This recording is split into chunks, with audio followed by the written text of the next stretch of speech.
Good morning, good afternoon, or good evening. Welcome to Slumpbuster with Juju and Dre, episode 15, recording here on Saturday, November 9th, 2019. Find us on all major streaming platforms. On today's episode, Dre comes back from a week of load management to talk the NBA. We discuss the most memeable athlete in all of sports, and talk about those London Chargers. Without further ado, welcome to our show.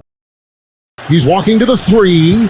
He's at the 2. And the cat is in the CDW red zone. CDW, people who get it now, a policeman, a state trooper has come on the field. And the cat runs into the end zone. That is a touchdown.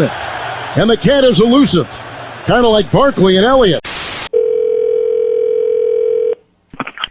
Hello? Hi, can I speak to Champ? Who? Champ? Is Champ there? Who is Champ? That question will be answered this Sunday night! Listen, WWE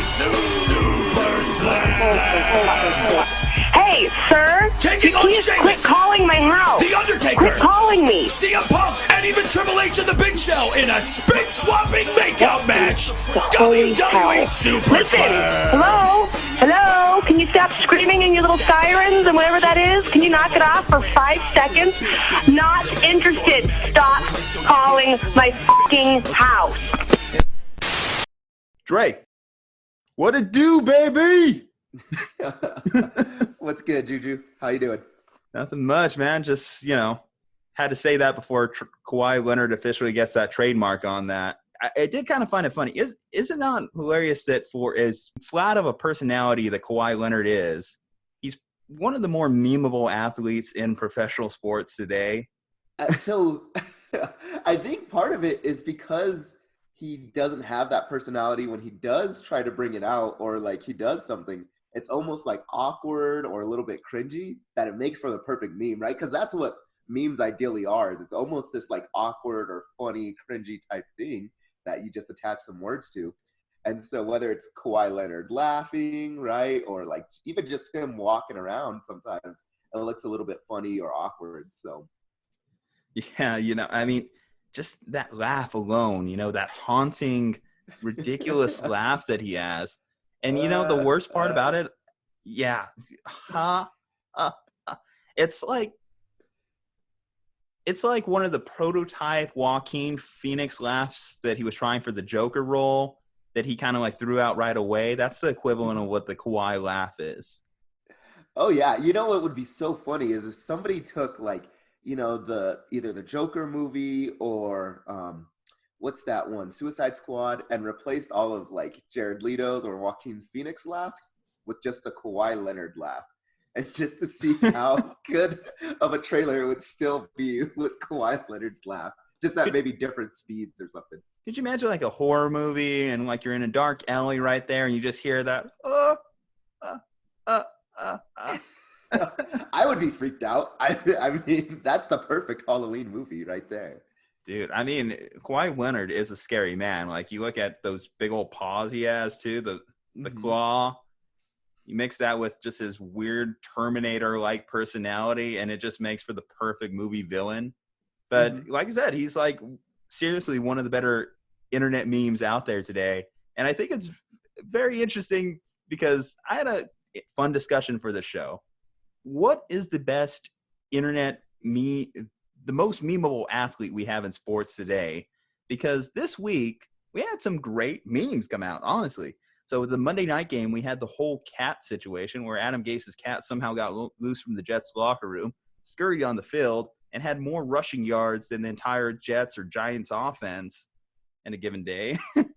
And then this week, too, Baker Mayfield just randomly walks into his presser after having shaved his beard to his Fu Manchu to this mustache and just looks like a broken man on stage at the end of it. The Baker Mayfield's looks like meme is probably one of my most favorite memes in the last 5 years, honestly. Oh, yeah. Like, dude looks homeless and tattered and beat up, especially just his facial expressions, right? Like, he knows that the season's not going well, but it's honestly super funny, super cool to look at. And then the cat, like you said, it's not necessarily an athlete, but a lot of people are starting to compare this cat to one of the starters, right, on the Jets or the Giants. I mean, he was throwing some juke moves out there. He was elusive. He has a 99 elusiveness rating on Madden. That's why he's going to be my number one draft pick in fantasy next year. Oh, I would believe it. He's quick. It's hard to get him, hard to contain. Literal cat-like reflexes right there. Mm-hmm. So we've all seen the image of Baker Mayfield, but I kind of want to just read through some of these like Baker Mayfield looks like memes right now. Mm-hmm. So just mental image, you're picturing Baker Mayfield on stage with his overcoat and his old 40-year-old man mustache right now. Now, here we are. Baker Mayfield, your dad that went out for cigarettes and never came back. All right, next one. That's pretty good. Baker Mayfield looks like he sells insurance and talks about how he could have went D1 if it wasn't for his knee injury. All right. Baker Mayfield looks like he took 4th place in a Gardner Minshew costume contest. That one's pretty good. if he had to look like another quarterback that's doing better than he is this year. Let's see. Next one up. Baker Mayfield looks like the guy everyone thinks is the serial killer in a movie. Now, this is an important small detail in this one here. He's not the actual serial killer. He's just that one started the movie. You're at the gas station. All the kids are at the gas station, right? Filling up their tank. And then there's this guy just in the store buying a pack of cigarettes and just grumbling the whole time. That's Baker Mayfield, right? Yeah. You're like, that's the guy that's going to kill everybody. Hey, maybe he ends up coming in at the end and saving the day or something, Maybe. That you thought was the bad guy the whole time. He can't run some of these NFL defenders. I doubt he could outrun like some of these Michael Myers serial killer types. Jason and Michael Myers. I don't know. Yeah. No, you're exactly right though. He looks like that creeper dude where you're like, we need to watch this guy. Like, I think he's the bad guy in all this. Baker Mayfield looks like he tells high schoolers the dangers of drugs, even though he dropped acid in the parking lot before the speech. Yeah, I can see that. Right. Baker Mayfield looks like he found out he did not get the role of Pedro in Napoleon Dynamite. So then he went for Uncle Rico. And then I'll close it off with this one. Baker Mayfield looks like Cleveland has aged him in dog years. Dog pound. Whoop, whoop. That's pretty bad. Yeah, and I'm sure we probably haven't seen all the gray hairs that he has from playing in Cleveland, especially with how touted that roster was this year, right? And oh my God, it's just an absolute disaster. But like I said, is Baker Mayfield the best meme out there among professional athletes we have?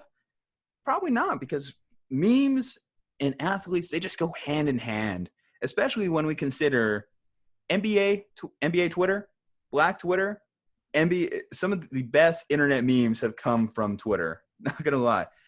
Crying Jordan, pretty much a Twitter meme in itself. And you can find Crying Jordan pretty much everywhere, from politics to someone finding out they just lost American Idol to you name it.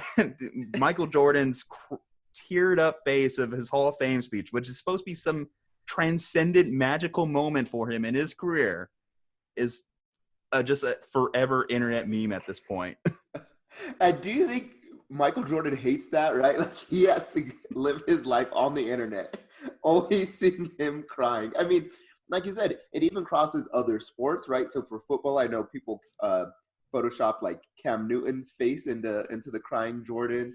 And, anytime that somebody loses, right, like the Super Bowl or a World Series, they're crying Jordan. And so now Michael Jordan has to forever live with seeing his face posted around, being synonymous with failure, basically. Let's see some other good ones. We have Yao Ming, one of the OG memes of the internet. Yao Ming's kind of like scrunched up, weird, awkward face, just like, I even forget the context of this meme. Like, maybe it's just been so long in internet years for me. A 24-hour news cycle, how fast the internet moves. Like, I've almost forgot about Yao Ming being a meme for the longest time. Yeah, so I haven't seen the Yao Ming meme in a while, but back when memes were first getting started, that was one of the funniest things, right? Or one of the most popular for sure, is everything. You had the Yao Ming sort of face, and they even made like a cartoon version of it. So you could stick the cartoon version like and overlap that on the videos and pictures and other sort of types of like social media posts. And so Yao Ming, I don't remember either what the context was of that. He just looked like he was laughing, and so everybody started just taking that and posting it all over the internet. Give me another couple of your favorites, man. All right, so some of my favorites are the Kobe memes, especially the one where, I don't know if you've seen it, but he's sort of overlooking the crowd, and he's the only one looking in that direction, right? Everybody else is off paying attention, like doing something else, and Kobe's right there. And so, they have him sticking out of like when you hear somebody, talking crap behind your back, or all kinds of different scenarios that you could apply that to. So that's one of my favorites. I'm trying to think of some other really good ones. LeBron James. Yeah. I was just going to say another good Kobe meme too is just back when NBA memes were first started getting going. You remember just like the Kobe's refusal to pass memes that were floating around? Like, oh, yeah. And I still see them, right? Or anytime somebody's taking a shot. Like, I remember he was working, I want to say it was with Jason Tatum actually this summer. And they had like a picture of like Jason Tatum and Kobe Bryant talking. And it was like basically the caption of like, why would you ever pass the ball? Just take the shot every time. I think I remember that one well. And this reminds me as a Celtics fan, knowing that Jason Tatum is working with Kobe, but it was like Kobe, Tatum to Kobe, but Paul Pierce says I should pass the ball more. Kobe, well, how many rings does Paul have? yeah, exactly. That one hurt a little bit. That hurt. I mean, hey, it's the truth. Rings don't lie. You were saying about LeBron? Yeah, LeBron James, especially after like the J.R. Smith sort of mess up, right? Where J.R. thought that they had the game in the bag. So he just goes and grabs the rebound and sits there with the ball, right, as time expires. And LeBron is basically like, what the heck, right? Like, you can't see my arms moving, but LeBron throws him up to the side and is yelling at him, right? Because you had at least one more opportunity. It might not have gone in, right? But you could shoot a three or even a layup, I think would have got them at least a tie, if not won the game for them. And so that's another one of my favorites. I love that one too, because you could Photoshop LeBron in any context. Just like, what is this? What did you do? Like his immediate face, his reaction in that moment. And, J.R. Smith is a meme prior to even that moment. Just J.R. Smith has been a trending internet meme for the longest time too, because I'm pretty sure that J.R. is on more than just Hennessy half the time. Oh, yeah. He's got to be and even if he's not actually high, I think JR is synonymous with being high on the internet. So everybody posts like J.R. Smith is smoking weed, right? And coming playing basketball high, which may be totally untrue, right? I don't know if J.R. Smith smokes weed. He just looks like he's high. And then he does stuff like gets a rebound when your team needs to put up a shot with the last 5 seconds, and you just sit there with the ball. But LeBron has a couple more too. So LeBron's hairline is a meme itself. The greatest comeback in sports, LeBron's hairline just coming slowly back. And then that one that's trending right now of him like lifting up his headband since he brought that back for a couple of games. And just you see the front of his hair just kind of leaking off almost as if it was painted on. And so what I don't get with this, and maybe I just don't know about like hair surgery and replacement and all that, but I'm like, LeBron, you're a billionaire, right? Or well, almost, hundreds of millions. You would think that he could get good like hair surgery, implants, whatever it is, some type of procedure to make his hair grow back with that kind of money. Just shave it, dude. I made this conviction in my life. If I do hit the point where I start just seeing this hairline slowly start receding back, it's gone. I just don't think I could realistically do this, the hair on the side of my head kind of thing, the toilet bowl look, as they call it. Mm-hmm. I think I might just have to go full cholo and start like going Bam Bam Bigelow, start like tattooing like some flames and stuff on there. Maybe a good look for you. The Chuck Liddell, maybe get some like Chinese symbols on here. Oh yeah, right on the side, sort of like where sideburns sort of start to move backwards. Yeah. That's another one. Of course, LeBron's another infamous one is him like full tears. I believe this was in the cramp game in the NBA Finals. I think we've all seen this. Anytime LeBron's like somewhat seem to be whining or complaining about a call, people will Photoshop this anywhere on him. Mm-hmm. I think when you talk about crying Jordan, Michael Jordan has been hoping that this meme would supplant him for the longest time. I'm not quite there yet. In the same way, LeBron has supplanted Michael Jordan in actual playing the game. Yeah, that's true. I don't know. That's a funny meme. I think another one, right, that's sort of moving on to a different sport though, would be John Cena is another one of my favorite athletes, right? Like if you consider WWE wrestlers athletes, John Cena is fit in a ton of them, especially the like you can't see me stuff, right? Oh my God, John Cena, 2016, the John Cena memes. Those were my favorite memes of 2016. Those got me through that year. I would have not graduated college if it wasn't for John Cena memes. They just gave me that little extra push to get up in the day that I can open up a random Facebook video and just out of nowhere, do do do do, do do do do. I know, yeah. Stuff like, and there's only one man that can save the world, and his name is John Cena. Were you ever in like points where you'd be so invested in a video, like you legit didn't think it was a John Cena meme? You were caught up in the story. You're like, man, this is one of my favorite scenes in a movie and a TV show and whatnot. And then as it's making a turn, do do do do. Yeah, no, I remember like clearly, and there'd be times where I'd be like watching the video completely on loud, and I'd be like, oh, this is actually like pretty good. This is interesting, right? Maybe it's a new show that's out, or a show that I'd never seen before, and I'm like, oh, this seems great. And yeah, John Cena out of nowhere, right? God. And you know, the funny thing about that too is like it all dates back to this one radio recording where they just were prank calling this poor woman, and she just had enough of her day. They were so creative about it. If you haven't watched that the original surprise Cena prank call, do yourself a favor. It's one of the best videos on the internet like today. Oh yeah, no, and even if like there's not necessarily a video that goes with it, right? Like it's just the audio of this phone call. It's like a morning show that prank calls this mom that doesn't like the WWE at all in her house, and it's hilarious. By far one of my favorite prank phone calls that I've ever heard. There will be no more wrestling in this house ever. You hear me? Stop it. Leave me alone. Leave Brittany alone. Speaking of memes. Yeah. Dude. Memes are what bind us together, but so often in life, we do forget there is a person behind that meme. Every meme has a story. I know. I wonder what people are going to look back at memes like, 100 years from now when we have all these different memes archived, right, somewhere on some cloud database, and you're going to have all these people possibly living on Mars, right? And they're going to be like, what the heck were people doing in 2016? If Baker Mayfield's career never develops into anything special, this meme will supplant his legacy long term. Unfortunately for him, that's a funny thing.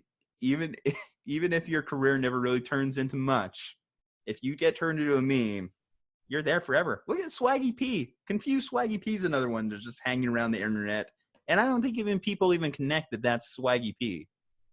Yeah, in fact, right, like.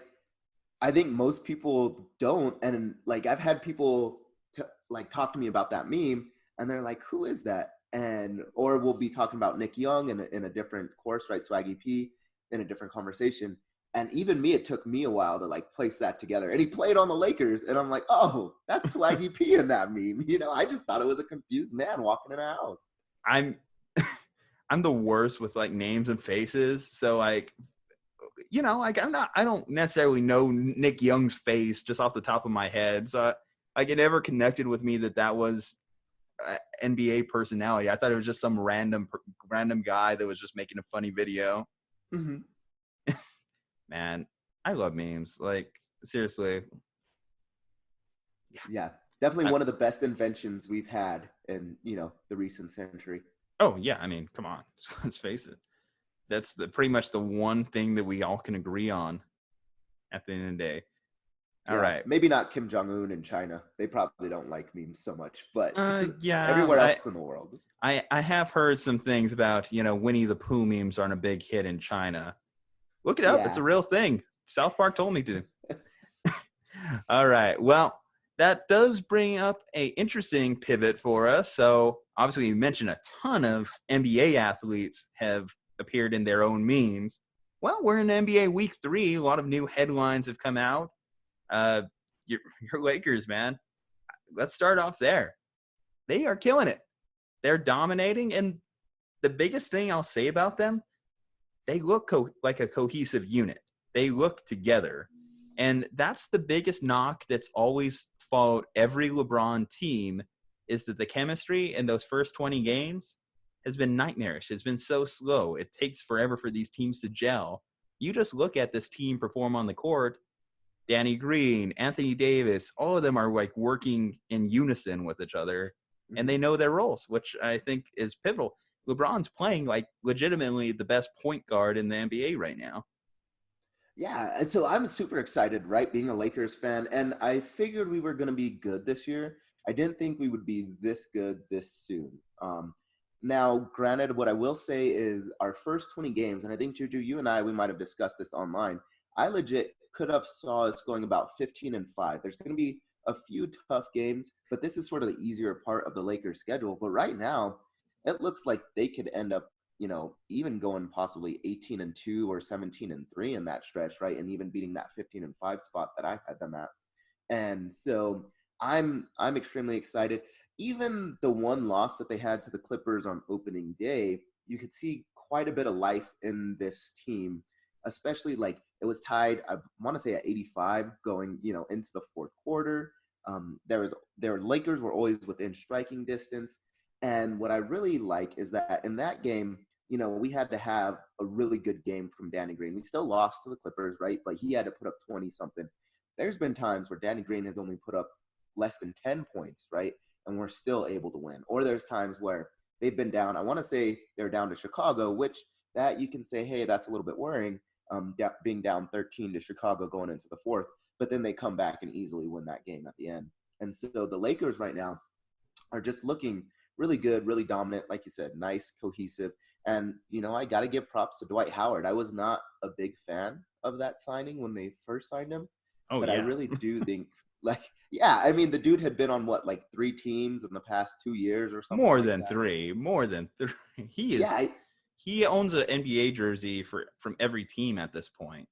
He really does. And, people hated him. They didn't want him in the locker room. He's never been as good as he was in Orlando. But right now, he knows his role and he's sticking to it and everything's going smoothly. And I think part of the reason why things are going to go smoothly is because of the success that they're having, right? So Dwight Howard, he has no reason to complain. We're winning games. He actually does get more minutes a lot of times than JaVale McGee does, even though JaVale's the starter. So this team right now looks scary good. I still don't know if they're necessarily the best team in the NBA from a basketball perspective. There still are some holes. They need another wing defender, right? We need some more shooting depth, but they look good. Well, you guys are obviously going to go sign Iguodala to play 10 minutes a night for you guys. We all know that signing's coming at some point. Do you think they're going to let that happen, though? It's going to happen. At this point, Clutch Sports and all those guys just have such a command over the league right now that I think that it's just going to happen. There's teams that will specifically screw over the Lakers, though, just because it's the Lakers. Nobody, most of the NBA, I think it's good for the NBA to have a good Lakers team. They will, probably. They all cave. Let's face it. New Orleans was dead set on Anthony Davis is not going to the Lakers. Fast forward just a few months later, and and Anthony Davis is officially a Los Angeles Laker. You did mention. I did find it interesting. So we're talking about Dwight Howard too. I think the thing about Dwight is when you look at his first run with the Los Angeles Lakers, people were expecting to be Shaq 2.0, coming from the Orlando Magic to pair up with Kobe. And now, fast forward a few years later, a few major injuries later, he's just a role player. He knows what he's there to do. He doesn't have as much pressure on him. So he's just able to go out there and play. And I think that it works to the Lakers' advantage, just the size this team has. Mm-hmm. So, again, adding a big player, big wing like Iguodala, too, is going to just increase this team's ability to defend some of these other small guards that are hanging around the Western Conference. Mm-hmm. As far as the other team in LA, though, the Clippers. So the Clippers ran into that buzzsaw, the Phoenix Suns, here in the last couple of weeks. Do I have to roll out the Devin Booker apologies at some point? I don't know. We might have to. The Suns are looking good, though. Like, they've surprised me, honestly. They're looking all right now. Yeah, I mean, they even beat the 76ers, too. So they aren't playing around. They actually have some good wins under their belt. Mm-hmm. At the end of the day, though, it's still just the first 3 weeks, and we're talking about a long season in the Western Conference. And speaking of long seasons, we have a long season of games we will not see Kawhi Leonard, apparently, because load management has swept the NBA. We have so many star players, they're just legitimately sitting out games, even when they're healthy. Even so much so that their head coaches, even after ruling them out, are saying how good they look in practice and how dominant they're going to be, to the point where Doc Rivers just $50,000 get removed from his bank account. Yeah, I think, especially this early in the season, so I think there is something probably to load management. I think if you can have healthier, right, more rested people going into the playoffs, of course that's going to be good than athletes, or better, I should say, than athletes that are exhausted, tired from a long 82-game season. That being said, we're in, what you said, week 3 of the NBA, and, you know, Kawhi Leonard was already resting. I think he started resting as early as, like, game 5 or something like that, or game 5, game 6. So is it really, like, load management, or is it, like, Kawhi just doesn't want to play? And then with a team like the Clippers, right, or the other big market teams, Lakers, and I can't really say the Knicks, right? But, you know, your big teams that everybody wants to see, those tickets are expensive. That's a $400 ticket, right? Even for some of the nosebleeds, depending on the game. And so if I shove out $400 for just some tickets, and imagine if I'm traveling, right? So I had to book a flight down to LA, had to get the hotel, have to pay for rental car, for food, for all this stuff. So by the end of this trip, it could be $1,000 trip. And I'm not going to see, you know, Kawhi Leonard play. Yeah, it's so unfair to the fans that shelled out this money. You're right. It's no joke to go see a professional sports team. And we come from a state where there's none around. Albuquerque, you have to legitimately go out of your way to travel to these teams and make a trip. So let's say you're a Clippers fan and you're based out of Boise, Idaho. You know, you have to book a plane ticket. You have to get down there. You have to find some place to stay. And hotels in California, they aren't cheap. Believe me, I know working in this industry, even with my employee discount, a California-based hotel, it still is like at least a couple $100 on average. Now when I think about this, what bugs me about it is you run that risk of getting injured just by playing the sport. By being a professional athlete, you are agreeing to the risks that come with playing the game. And if you really want to load manage, then why not just take the whole regular season off? If it's really just that big a deal to you to not just be healthy for the playoffs. Because what's to say you're more or less likely to get injured playing 60-some games than playing the full 82-game schedule? Yeah, and I think you have a point, right? So I think just logically thinking, everybody will say, okay, if there's some games that you could rest that you don't need to play, it would have, you know, major benefits on your body to take that rest rather than playing through it.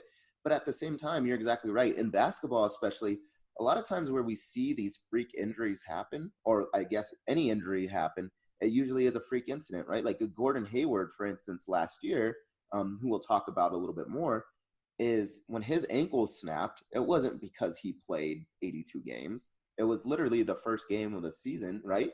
Within the first 10 minutes of the game, and he just came down wrong. Same thing with Paul George and whatever it was, whether it was Summer League or they're in preparation for like the Worlds or something like that, just landed wrong and things happen. And so granted, like you'll have a little bit less wear and tear, but I just don't know how much wear and tear there really is when it comes to an 82-game season in basketball. Yeah, well, the problem, too, and I've seen this point thrown around there, is these players are sitting out the games and still getting paid as if they played 82 games. Mhm. Like, could you imagine, like, if for any job you don't show up to work, not only do you face the ramifications of, penalties for no call, no showing, or just no showing to work, whether it's excused or unexcused, but you don't get paid that day unless you have like PTO or some special circumstance. I don't know. Are these players cashing in PTO? Is this essentially what this is? If this was part of the contract agreement too, I do think that it stands to reason. Well, why not just let fans know what games Kawhi or whoever it is going to play? Because it's just unfair to them to put them on the posters, put them on all the advertisements, and them not be in that game playing, in some form or fashion. I think that these athletes don't understand kind of like the responsibility that kind of comes with being a professional athlete. If you legitimately just want to play basketball, then you could play basketball for free in someone's backyard. But if you want to be a professional athlete, then that comes with the expectation that you're going to have a following, you're going to have fans that want to see you, that want to look up to you and idolize you. Like a lot of these kids who are coming with their mom, their pa to these games to watch. Yeah, no, I totally agree with you. And here's the thing, and I want to make it clear that I think that if an athlete is hurt, they 100% have the right to sit out and should sit out. Like we saw this with Kevin Durant last year. I think they rushed him back a little bit too early. And then unfortunately he snapped his Achilles, which, shout out to like Skip Bayless and Shannon Sharp, because they had been saying, hey, he might tear his Achilles if he comes back too soon. Right? It didn't look like it was just an ankle sprain. And what happened? That happened. So 100%, if an athlete really is injured, I think they should take any time off that they need and rest up. But to your point, Juju, everybody sees your schedule ahead of time. So we've had these NBA schedules for a while. I can easily look down and say, here's some of those easy games, right? Especially towards the end of the season where you're going to have your really bad teams like your Knicks, right? And like your Grizzlies and teams like that, where you could say, LeBron James will not play these 5 games, right? Or these 10 games because they're at the end of the season. We think we're not going to need him. And these teams we know are tanking, right? So we will be just fine without LeBron James or without Anthony Davis. And the Clippers could do the same thing. Like they could look through it and say, hey, we want Kawhi for these tough games and, expect him to be out these 20 games or something because we think those will be easier. Granted, things might change. And if you need them, well, great. You put him back in and say, hey, never mind, he's not sitting. But yeah, I just think the communication is key. What I especially don't like in the Kawhi situation, though, is that the Clippers try to come out and say, no, he really does have an injury. Well, it's messed up because for every other player that really has an injury, you have to announce that and you have to say, so-and-so has a leg contusion, right? So-and-so has a sprained ankle. They never said that with Kawhi. They're just like, hey, Kawhi sitting out, and they're like, no, it's not load management. He's really hurt. It's like, well, you need to announce those things, especially when it comes to getting money involved, right? If you're gambling and you're like, hey, I need to put money down, that's a huge thing that you don't know if Kawhi is going to be playing or not, even if he's healthy. Yeah, and you talk about that. There is millions of dollars on the line when you talk about professional gambling, and Vegas has to come up with these lines prior to knowing the official injury reports sometimes. Mm-hmm. Now, another thing too is I look at the game that he sat out there. Prime time, ESPN, Giannis Antetokounmpo on the other side. The LA Clippers supposed to have Kawhi Leonard on the other opposing them. That would have been an amazing game. And especially, again, going back to the fans, if you shelled out money for this, you wanted to see these two titans of the game just stand toe-to-toe with each other, go head-to-head and clash. Instead, you got to see the Clippers bench. And there's nothing wrong with the Clippers bench. Obviously, we agree that this is a good roster top to bottom, and it's going to elevate them potentially to a championship team. But still, that's not what you signed up for. It's like false advertisement. In any business, this would be frowned upon. It's a total bait and switch to all the people that bought these tickets months ahead of time. Yeah, and these are the type of games, like we were saying earlier, that are the most expensive because it's on primetime television. You have, arguably the best 2 teams out of their own conference, right? So you have arguably the best team in the East, which you could say maybe it's the 76ers, but still. And then you have arguably the Clippers, who could be the best team in the West. going up against each other. And those are the type of games that you plan. Nobody really wants to plan for, well, let me go watch the Clippers versus, let's say the Phoenix Suns, even though we know the Suns are doing better. Magic or something, Magic, yeah, exactly. Like, nobody's really planning for those games. They're planning for what are going to be those big games, your opening nights, right? Your Christmas Day games, or your games where you have these 76ers, the Bucks, right? The Clippers, the Lakers, the Rockets, those big time, teams playing against each other. And it sucks when the best player, arguably the best player on the court that night, is not playing. And did you happen to hear Giannis's little interview he gave where he basically called out Kawhi and any players that's doing this load management? Mm-hmm. Giannis, you're the real MVP, honestly, because you get what it's about. You get that people came here, all those miles traveled, all that money spent to see you play. They look up to you because there's so many of these players I feel are so disconnected from being a fan, from having that experience of looking at a professional athlete, idolizing them, and wanting to emulate them. I just think it's a poor precedent to set for that next generation, if I'm being honest. Mm-hmm. And like I said, what do you do? Like, if you're the NBA, another big issue about this is, do you think ESPN is really satisfied with the product they received this past week? Do you think that TNT is going to be satisfied if they have to put up with it as well? These networks aren't too happy. And you look at the ratings, they're getting outpaced by Friday Night SmackDown on Fox. That's not good. I mean, no disrespect to the WWE and Friday Night SmackDown, but a NBA game, even a regular season NBA game in the past, should be lapping them in the ratings.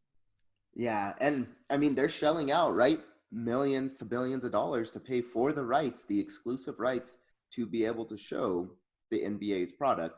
And now they're not putting out the best product, and you're hearing, hey, so-and-so's sitting out. And so, of course, there's not going to be a lot of people that want to watch those games. Going at it from the other side, though, do you think if you're, let's say, a coach, if you're an owner, right, a GM, within the organization itself, and so if you have Kawhi that sits out 20 games, but it gets you a ring, is it worth it? Well, I think it's a short-sighted approach. And what I mean by that is, and one of the big theories I've heard is it could long-term affect everyone's pocketbook if these ratings start to go down more and more. It could affect the amount of money that these networks are willing to spend on their next TV deal. Salary cap goes down, profits go down. People aren't showing up to the stadium because they know they're going to see an inferior product. Mm-hmm. People aren't even getting psyched about buying jerseys anymore. I think if you ask over the next 10 years, is the ring worth it, or the possibility of a ring? Because it's not even guaranteed you're going to win that title just because you told Kawhi Leonard he got to play 62 games rather than 63. Mm-hmm. Yeah. No, I agree with you. I think in the short term, it maybe seems better just because you're like, oh, hey, and we saw it last year, right? Kawhi sorted his load management thing. But the thing was, Toronto had such a good team behind him as well that they arguably could have competed very well in the East without Kawhi. I don't think they would have won it without him, but they had a very good team that kept him afloat as he was out. I don't know. I would say that the Toronto Raptors, I think they probably thought it was worth it. But at the same time, how big of a team and how many tickets are the Raptors really moving, right? I think, again, it goes back to this conversation is how much of a difference did that one game against Memphis that Kawhi sat out make in them actually winning the title? You know what I mean? Mm-hmm. Is it all in his head realistically? Is it just man, I can't play 82 games. I just can't. I'm going to get hurt. I think that's just a poor mentality to have going into any type of athletic event. You don't go into these games what if I get hurt? I'm going to get hurt if I do this, etc. Because at that point, like I said, why not just sit out the whole season at that point? Just play playoffs. Mm-hmm. Just be an exclusively playoff athlete where Clippers get the 8 seeds, so what? They get Kawhi back in game 1 against the Utah Jazz. Yeah. No, I don't know. It's an interesting debate. So then I guess, how do you think teams would perceive it if the Clippers were to communicate early, right? Like we said, they published the full 82 game season well ahead of time. So what if the Clippers were to say, hey, games, 24, games 25, 26, game 30, game 31, so on and so forth, Kawhi will not be playing, right? So if you're expecting Kawhi to play, don't buy tickets for that game, go to other games. How do you think fans in the NBA would perceive that? Well, I mean, it depends on like what your price points are, because if like I'm going into a game where I know the guys aren't going to play, then I want those tickets to be like $20 max.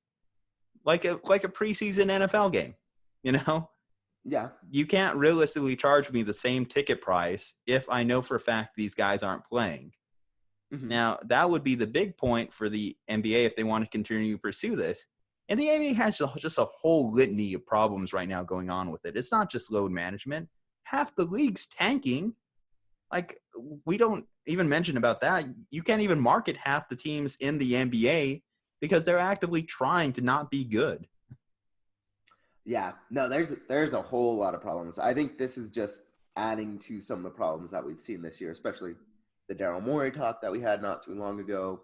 Like you said, there's tanking that goes on. So most of these teams, right, are perpetually bad because they do it on purpose. So there's a lot of issues. But I honestly think there needs to be more research just done on this load management thing to look at, hey, what does the data actually say about load management? Like, is it really beneficial to athletes and winning a ring? Because there's plenty of championship teams that never really had to do load management. And I'm sure they could go back and prove that and show, like, hey, athletes. Now, granted, the athletes are going to say no. Like, I know my body better than you do.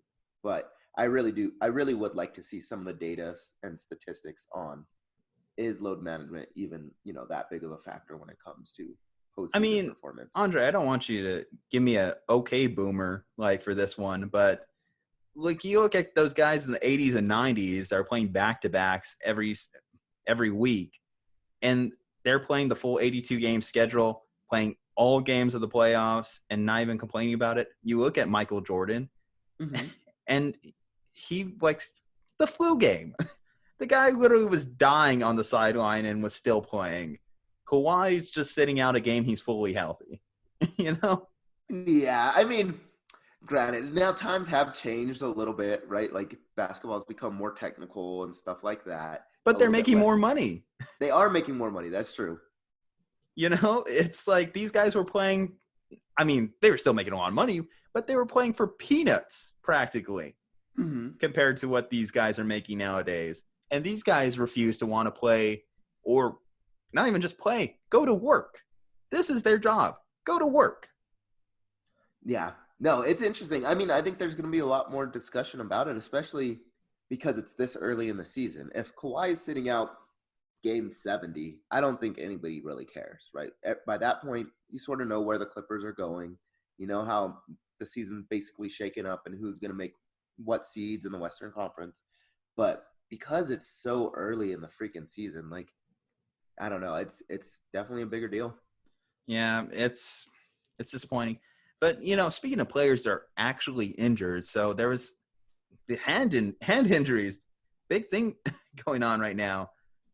So Steph Curry is probably out for the rest of the year. So add the Warriors to that list of teams that are tanking right now. Mm-hmm. It's disappointing. So we actually had 2 50-plus point games this week. And again, both those teams ended up with L's. Maybe there's just something to, like, anytime you have a player over 50 points, it's just not a winning formula, because Damian Lillard lost that game. D'Lo lost a 50-point game this week. Not working out. But the other player, too, that went down with injury, Gordon Hayward. And I was at this game. And obviously, as a Celtics fan, I'm a little bit disappointed because he was starting to play really well. So I don't know how this is going to affect both our team, both the Warriors and the Celtics moving forward. But it's not good. Yeah, and I think there's a little bit of conspiracy theory to the whole Steph Curry thing. So I think he 100% really broke his hand. But then they came out and said, like, oh, it's worse than we had first thought, right? And he's going to need surgery and some physical therapy. And so he's going to be out the full 82-game season. And so I personally think that there's just no reason for Steph Curry to come back. So they're saying, right, to avoid it looking like the whole load management sit-out thing is that Steph Curry is basically done for the year, which on a broken hand, right, or broken bones typically doesn't happen. No, 6-week injury more often than not. Yeah, exactly. So, but I think you're exactly right. Like the Warriors are basically throwing their hat into the lottery and saying, "Hey, look, we're looking to basically tank this year." Which is kind of scary because let's say the Warriors do end up with the number 1 pick, then you're talking about a roster that already has Clay and Steph and now has whoever the number 1 pick in next year's draft is. Yeah, and D'Lo, like you said, who just put up 50 points, right? And I think they would probably move off of D'Lo, I would bet, to open up some cap room and get pieces that fit together a little bit better, especially because right now D'Lo and Steph were just a really bad defensive sort of unit, right? But that could be a really scary team. Yeah, definitely they're a well-equipped team if they did end up in that position where they're at the top of the lottery. As far as sort of the Celtics end of things, so the last time we talked NBA, like Kemba, since his disappointing debut, has really come on strong for this team. They're really playing well, so it does suck losing a big piece of this offense, and defensively too. Gordon Hayward was playing well on that end of the court as well. Now you're going to definitely be relying on Jaylen Brown a little bit more. Jaylen Brown has been looking good since he signed that extension. And you're going to be depending on Jason Tatum to take another step. And it's year 3, so we are starting to expect bigger things out of Jason Tatum rather than just this promise of potential. Yeah, and I feel so bad for Hayward, right? Like he just keeps getting injured again and again. And it's not like, oh, you didn't rehab properly, right? Like off a torn ACL or something like that. They're freak injuries. Like the way he landed last year just happened to, be sort of a freak injury. And then like the whole hand thing. So all these different just freak injuries. Yeah. I think that kind of wraps up more or less the NBA. Like some interesting headlines, this is probably the most publicity the regular season NBA has really had the opportunity to have in a while. Mm-hmm. I do hope that eventually we get to the point where we're talking about it just because the players are playing the game that they signed on to do and are getting paid millions to do. All right. Well, speaking of disappointing, UFC 244. So full disclosure to our listeners, when we talk UFC, when we talk mixed martial arts, specifically when we talk about Nate Diaz and Masvidal, it's important to put a viewer discretion, put some earmuffs on the kids, and understand that the belt that these guys were literally fighting for was to be known as the baddest motherfucker in the world. And a doctor denied a lot of fans that opportunity. How disappointing of a ending for this fight do you think that was? Oh, it was incredibly disappointing. So, of course, I was watching it. So, let me tell you, as everybody knows, right, I was in Portland last week.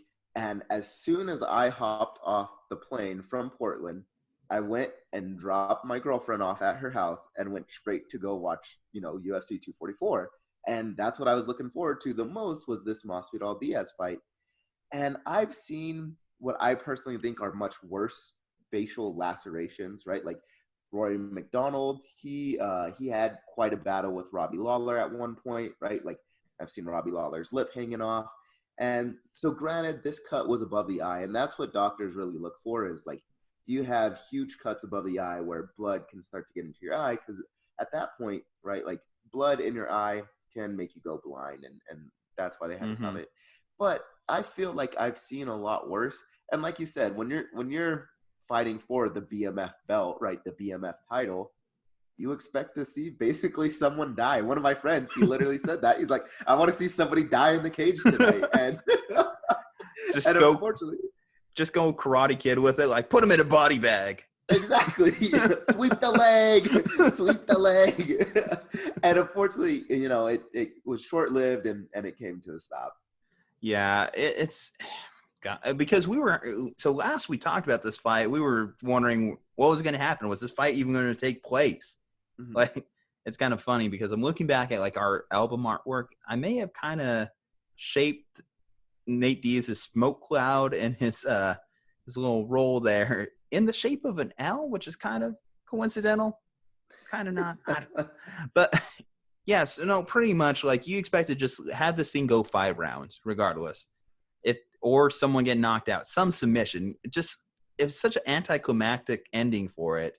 Mhm. And the big question now, because both of these guys have come out and they're like, let's run it back. Let's do it again. Do you want to see that fight again? So I would like to see it again, though it went how I thought it was going to. So from the get-go, I had thought that Masvidal was going to beat Diaz. And there's a few reasons. Is one, Masvidal's just much more athletic, and especially on his feet. And Diaz tends to have issues with people that are athletic. And Masvidal's a little bit bigger than Diaz is. So, like, not necessarily height-wise, but, like, he cuts a little bit more to get down to 170, whereas Diaz, we know, has fought in, a little bit lighter than that. And so I thought Masvidal was going to win this fight. I thought his striking looked fantastic. And to be honest, he was pretty much owning Diaz for most of the fight as it was going on. If it didn't get shut down, it would have been a unanimous decision in Masvidal's favor. There's no denying that, because I looked at every single round that these guys did fight, and I can't name a single point in which I thought Nate Diaz was winning the fight. Yeah, and part of the problem, I think Diaz, he didn't really have any answers for anything that Masvidal would do. Like, and Masvidal was pretty smart. There was a few times where he got himself in a little bit of trouble just because he would knock down Diaz or something like that, and then he'd go down to the ground with him. And that's where Diaz, I think, is very dangerous, is his jiu-jitsu's excellent. So it's some of the best jiu-jitsu, at least in the MMA world, that I think a fighter can have. And so that's where I thought, okay, maybe Masvidal makes a mistake and decides to try to finish it on the ground with Diaz after he's knocked him down. But even then, like, he was able to get out of most of the holds that Diaz tried to get. And so Diaz really did not have much of an answer for anything that Masvidal was doing. Yeah. I mean, when you look at the laceration itself, that happened like pretty much almost immediately in round 1. There wasn't a point in which Nate Diaz wasn't bleeding from the top of his eye. Yeah. And so here's the other thing, too, about Diaz. So, one, I want to say that I think the doctor stoppage was fair, right? Like, I'm upset about it. And I think I've personally seen worse lacerations, right, when it comes to UFC, especially around the eye area. But the doctor has to get paid, and they're paid to do what's in the best interest of humanity and the person, right? So if they think that, no, this really could run a risk to you losing your eye or something worse, right, I'm going to stop it. So I thought the stoppage was fair, and you run that risk anytime that you have a cut, right, is that the doctor could come in and stop it because that's their job. That being said, Diaz, in his sort of post-fight interview, he was like, well, I was starting to turn it on in the late rounds, which I thought round 3 had been a little bit closer than rounds 1 and 2, but barely. I thought Masvidal was still winning. But Diaz, even though people know him because he trains by running or doing marathons and triathlons in his free time, like, he's really not like as good of a late round fighter, I think, as people think. And so, we go back to the social media thing where we're talking about memes and all this stuff. I see a lot of people on social media like, yeah, Nate's a really good late round fighter. And it's because he had said that in his post-fight interview. But if you look at it, like, he's really only ever won 4 decisions. And, none of them were 5-rounders. So all his 5-round fights, both of which he lost by decision, he's never won a 5-rounder. Out of his 16 finishes, only 2 have happened in the 3rd round. He's lost 9 decisions. And like I said, both of his 5-round fights that he's lost, by decision. And so there's really not a whole lot of evidence for him being as good of a late round fighter as he was trying to claim in that post-fight interview. Do you think this is Nate Diaz's last fight? I heard Dana mention it in his post-fight press conference that he wouldn't be surprised if this is Nate Diaz's last fight in the UFC. And considering he took a 2-year hiatus after the last Conor fight, to have two fights in roughly about 3.5 months, and for this ending to have happened, I mean, I don't really see what the future really has for Nate Diaz. Yeah, so that's the thing is Nate Diaz, I think he really surged in popularity during the whole McGregor saga, right? So Nate Diaz, both the Diaz brothers, I should say, have always sort of had a cult following. So if you're a fan of guys with this sort of personality, you've always been a fan of Diaz. But Diaz was never really a mainstream fighter until he put McGregor, made McGregor tap out. But if you look at that fight, so I had thought McGregor was going to win. So I'll be honest. I'll say when Diaz took that fight, I was like, oh, this is going to be another, win for McGregor just because the circumstances, right? Like Diaz coming in on short notice. McGregor is a pretty good striker. He's more athletic and explosive on the feet than Diaz is. But Diaz's jits, right, and his tenacity is what beat McGregor. And I think that grew Diaz in popularity so much so that even Dana White had to say, yeah, Nate was a needle mover. But now it's almost as if Nate was sort of exposed for being the okay fighter that he is. Like, he's not bad by any means, but like Nate was never a fantastic fighter. Like he's never, like I said, he's never won a 5-round fight. So that means any main event is going to be a 5-rounder. So he's never won a main event, never won a belt. He's, I want to say 20-11 is his record or something right around there. With Nate Diaz, you kind of have to look away from the record. Exactly. And so he's never been that fantastic. And so after this loss, I don't know if he's ever going to get a big payday again, right? Like, now that you've sort of seen Nate Diaz get whooped on by a Masvidal, you know that he's not at that top tier of the weight class. So where does he really fall? Do people even want to see him McGregor and Diaz 3? It's been so long, and we've talked about this in past shows, that I don't know if that really has the appeal. So no, not now that he lost. Not now that the decision that happened. You just can't sell that fight anymore. So now exactly. So now your UFC, oftentimes when we have this fight, it's just always what's next question is just bound to happen. So you look at Jorge Mazvidal. First off, what's the fate of the BMF belt? Is it a one-off? Because it's coming off like a one-off. You can't exactly market it now that you had such a lackluster fight for its debut match.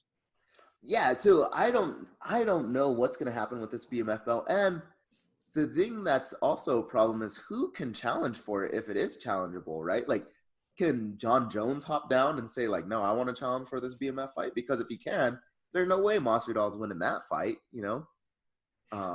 So, like, honestly, like, who is it weight class bound? Are they going to start to make a BMF title for every weight class and have a regular title?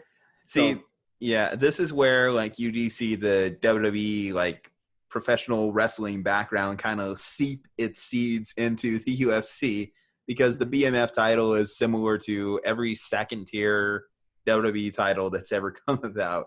It's just going to be one of those extra belts that kind of hovers around, and then people are just going to randomly lay claim to it every now and then. Yeah, exactly. And that's exactly what I think that it is. And it was sort of, so I think Masvidal has potentially future champion aspirations and ability to possibly be a future champion. I think 170 is a little bit tough. But Diaz, I don't think he was ever in the running to be a champion, though. Like I said, he had lost both of his last 5 rounders. He's never quite been at that champion tier. So this sort of was the UFC's chance to get Diaz a belt, right? To capitalize on his popularity of, oh, he's got the BMF belt. When in reality, like, he's never had a shot at winning an actual title, Mm-hmm. But now that things happen the way they did, I don't know if they're going to make this fight happen again. I would like to see it happen personally. I think the result stays the same. But maybe the UFC can market it as, no, Nate really was starting to come on at the end. You heard Nate say it himself. He's a late round fighter. Everybody wanted to see it through. And even though I know that that's probably not necessarily the truth, I don't think it would have changed.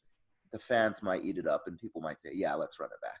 Well, what do you do differently with it? Do you just make it a no-holds-barred street brawl kind of fight? No doctors, no refs allowed, just straight up UFC's old school glory days that we were talking about with the Tito and Chuck documentary? Yeah, maybe they'll allow him to bring like gauze tape, right, and wrap it around his head this time or something Oh like no, that. no, I no. don't know. We're just gonna have Masvidal just wrap barbed wire around his wrist, you know. I Yeah. mean, like you literally can't do anything different. Like let's say, like, and I'd heard the announcers mention this during the fight that Nate Diaz just has a lot of scar tissue, so he's prone to get cut a little bit more than most fighters. So, like, what happens if, like, first round in, he just starts bleeding again, and they have to cut the fight again? Then you just lost yourself a ton of money and wasted everyone's time. Yeah, and that really starts to piss fans off at that point. And then Diaz's popularity falls even more. So I think Diaz's Masvidal's popularity, too. yeah, Masvidal's too. And I think Diaz, his popularity probably did take a hit on this one. Especially, it was so dominant. Like, Masvidal was piecing him up, and it was not really that close.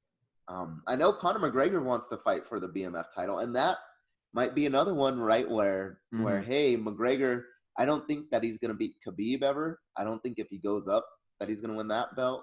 And I don't know if he could go back down to 145. So maybe it's a hey, these are guys that are really good and marketable, but don't really have a shot at winning a title. Which Masvidal, I would argue, maybe does. Well, that's the thing about Masvidal now. Now he's in the driver's seat as far as his career. He can actually say who he wants to fight at this point. So if he wants to have that Conor fight, the UFC is going to make it happen somehow, regardless of anything Dana says. If it's basically the power position that Nate Diaz was in when he even set up this fight, how they were able to set it up in like essentially 5 seconds. If you remember after the Anthony Pettis fight, like Nate Diaz and Masvidal happened, like 5 minutes later? We were already talking about it. Oh, yeah. So Masvidal could call his shots. If he just wants to sit out for the next few months and just chill, he can. You mentioned what's that mean for him as far as like future title contention.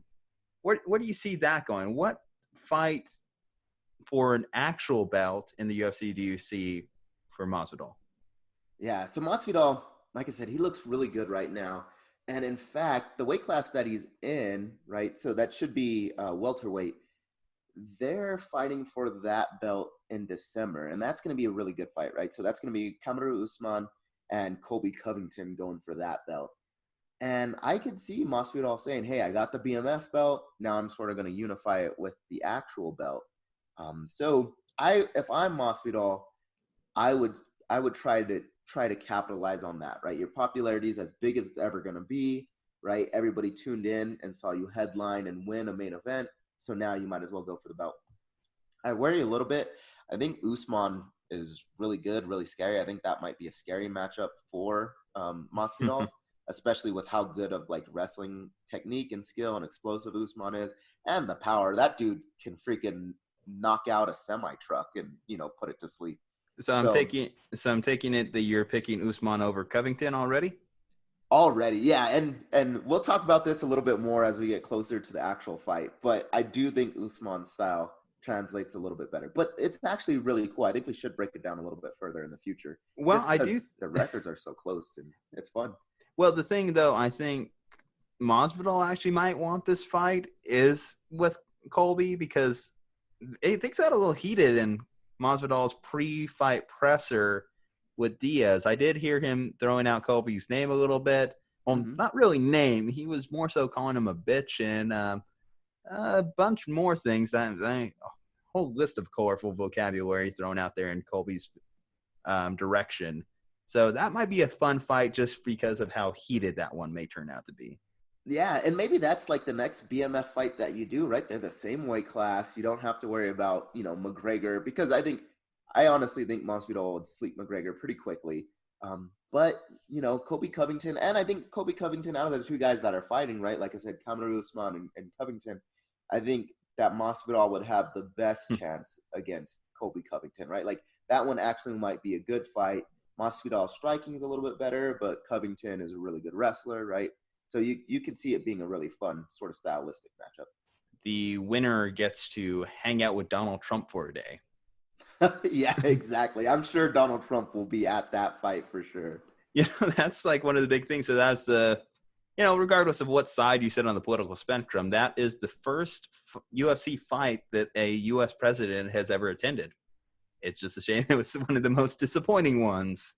I know. And it's crazy out of all the major UFC events, right? But I think that shows you just how popular of a sport MMA is becoming, especially the UFC, and how good of a job they've done. It's become a mainstream sport now, basically. Well, I think you do just have to give credence to Trump's background. You know, obviously he has a very storied history when it comes to professional fighters, Mike Tyson, etc.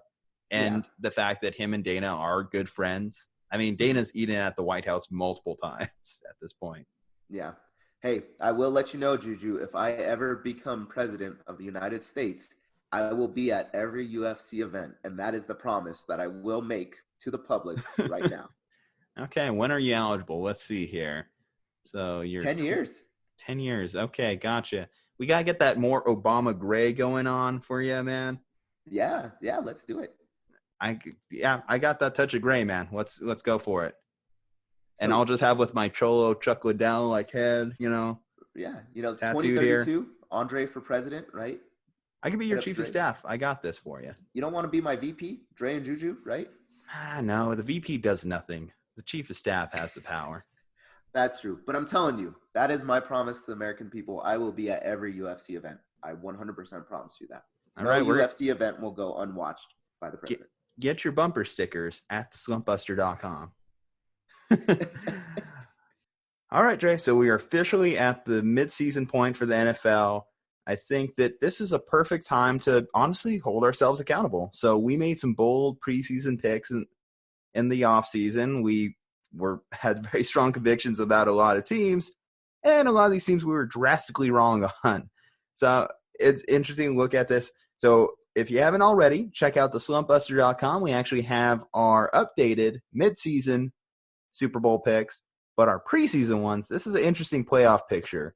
So for us both, starting off in the NFC North, so this would have been the very first episode we ever actually did.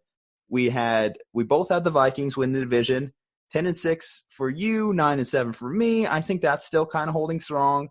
Bears at 9-7, 7-9 for me. Packers 8-8 for you, 6-10 for me. So obviously I'm very off on that one. Detroit Lions 7-9 for you, 7-9 for me. How could we predict a tie, right? So that's how we saw the North coming out. And the AFC North, the Browns. And on the bright side, at least we're not the only ones in sports media that messed up on this one, right?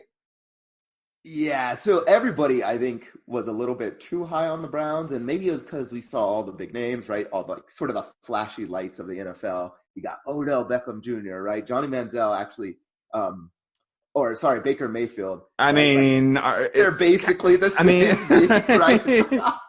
Big flashy lights, and then hey, maybe things aren't going as well as we had thought, right? And which. Granted, I think you and I, we did say that you have all these personalities. There is the chance that things could blow up in their face. But we were very high on them, to be honest. The rest of the division we had shaping up, we both had the Steelers, 9-7, 10-6 respectively. We couldn't predict the injury, like with what's going on with Big Ben there, pops his elbow. I mean, come on. Has Tommy John. That's a hard one to predict. Ravens, so we had them both middle of the pack, 6-10. And by your midseason pick, you can definitely tell you have pivoted a whole 180 degrees on this one, as you now have the Ravens in the Super Bowl facing Drew Brees and the Saints. Want to talk about that one a little? Yeah, so maybe I'm a little bit too high on the Ravens now, especially them coming off that win against the Patriots. And I still do have my questions about the Ravens, right? Like they looked kind of bad against the Pittsburgh Steelers, right?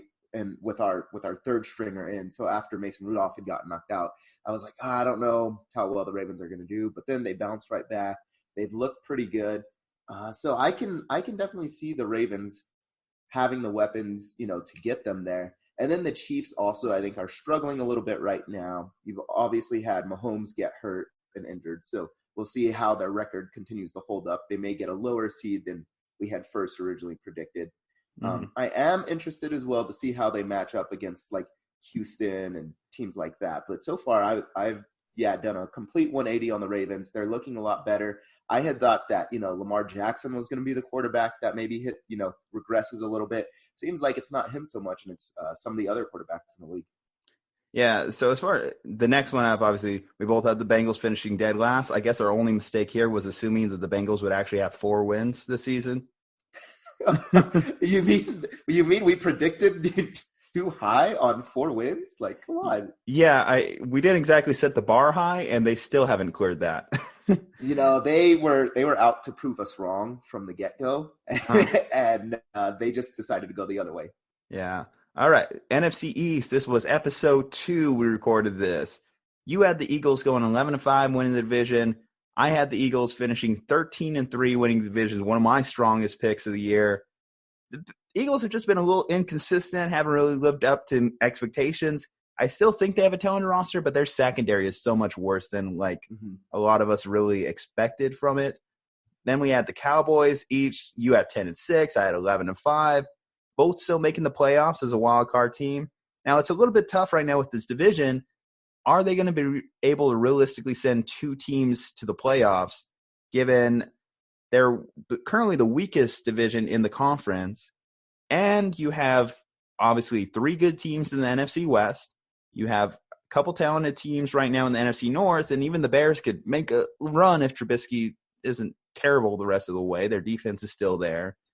And the South, I mean, you have the Panthers are still humming along with Kyle Allen now. So can this division still realistically send 2 teams to the playoffs? I think they possibly can, right? Like, I'm not going to rule it out and say 100% no, they won't. But to me, it just seems very unlikely right now. I think the Cowboys, we've seen them sort of struggle a little bit more than everybody first thought. Everybody was really high on the Cowboys after they had beaten just some bad teams. And it, turned out they weren't as good, I think, as everybody had thought. And then same thing, like you said, the Eagles, like their defense, especially their secondary, is just so bad right now that, yeah, sure, they might put up 24 points a game or something like that, but they run the risk of getting, 30 dropped on them. And so I don't see them sending 2 teams right now. Again, I think Dallas and the Eagles are going to be fighting for who gets, that top spot in their division. And they will probably be around that 10-6, 11-5 range, but it's just so competitive elsewhere around the conference, right? That you could see one of those 2 teams being out. Yeah, I mean, as far as that goes, I still currently have 2 teams from the East pulling it out. I have the Cowboys still making the playoff, or the Cowboys making the playoffs as the division winner at 11-5. I still have the Eagles winning the wild card at 10-6. So it'll be interesting to see how that plays out. The bottom of this division right now, you have the Redskins and the Giants, respectively. We both had the Redskins as 6-5 win team, a 5-6 win team. They've fell short of that expectations. We're kind of right on the Giants, 4-12 and 3-13, respectively. Danny Dimes, well, more like a Danny Penny right now. Actually, I may have all the money, but I'll trade him for a penny. throw back Dollar to our other show, right? Dame Dollar. Dame Dollar. So, all right. So, well, hold on. So with our predictions about Danny Dimes, how do you feel now, right? Like, so when he first came in, he obviously got off to a pretty hot start, right? He was able to get the Giants all of their wins, and now he's sort of cooled off. So do you think we were too early in apologizing? Do you think we jumped the gun and criticizing him when they first picked him? How do you feel that we did? Well, when I look at the rest of the rookie quarterbacks right now, how he stacks up to Kyler Murray, I think Kyler Murray is still head and shoulders above him. Mm-hmm. But when I look at Dwayne Haskins, I definitely do think the Giants made the right call now, looking back at it. Mm-hmm. I've said it before, like I don't think Dwayne Haskins necessarily has the same weapons as Daniel Jones, so it isn't like a fair comparison in a way. But I look at the plays that they're both making, and I think Daniel Jones has performed a lot better regardless of the talent around him. Now, the big thing is he's just got to stop like eating popcorn or whatever he's doing because he needs to hold on to that ball. 10 fumbles, 7 lost. Like that's a unreal statistic for a quarterback if we're being frank about it. Oh yeah, definitely. You're exactly right. And I think so I do stand by our apology that we did earlier in the season, right, where we apologized to Daniel Jones. You're exactly right. He has outperformed what everybody had thought. Everybody had thought, no, he's only, a third string quarterback-esque type player. He has performed very well, and like you said, he's outperformed Haskins, who that we knew that was going to always be the comparison right there in the same division. There is all that talk of, oh, Haskins was available, and you decided to go with Daniel Jones instead. But so far, I think you're exactly right. Daniel Jones has outperformed sort of what everybody's expectations were, and especially his comparison in Dwayne Haskins. All right, our next division up. So we had the Patriots. We both had them winning the division. You had them at 12-4. I had them at 10-6. I thought this was going to be the year they finally took a step back, but they just ran through that first part of their schedule. Obviously went off to 8-0 start. Finally got stopped by the Ravens, and they still got a couple more tough games coming up. But so far, this Bill Belichick team hasn't slowed down one bit. They just have an unreal defense, so it's just hard for anyone really keep up, especially in this division. But the Bills are hanging around right now. So you had them as an 8-8 team. I think they've blown past that right now. They'd have to finish with 6 losses in the second half to fall that. Obviously, you just really hate Bills Mafia. I had them. Now, to be fair to me, right? I had said the Bills have done better than I thought. They're doing great, but they've also played a pretty easy schedule. So they've beaten the teams that they're better than, that are bad teams, and they've lost the teams that are better than them. But I still have them going to the playoffs. So Bills Mafia, don't put a hit out on me. Don't break my tables. Yes.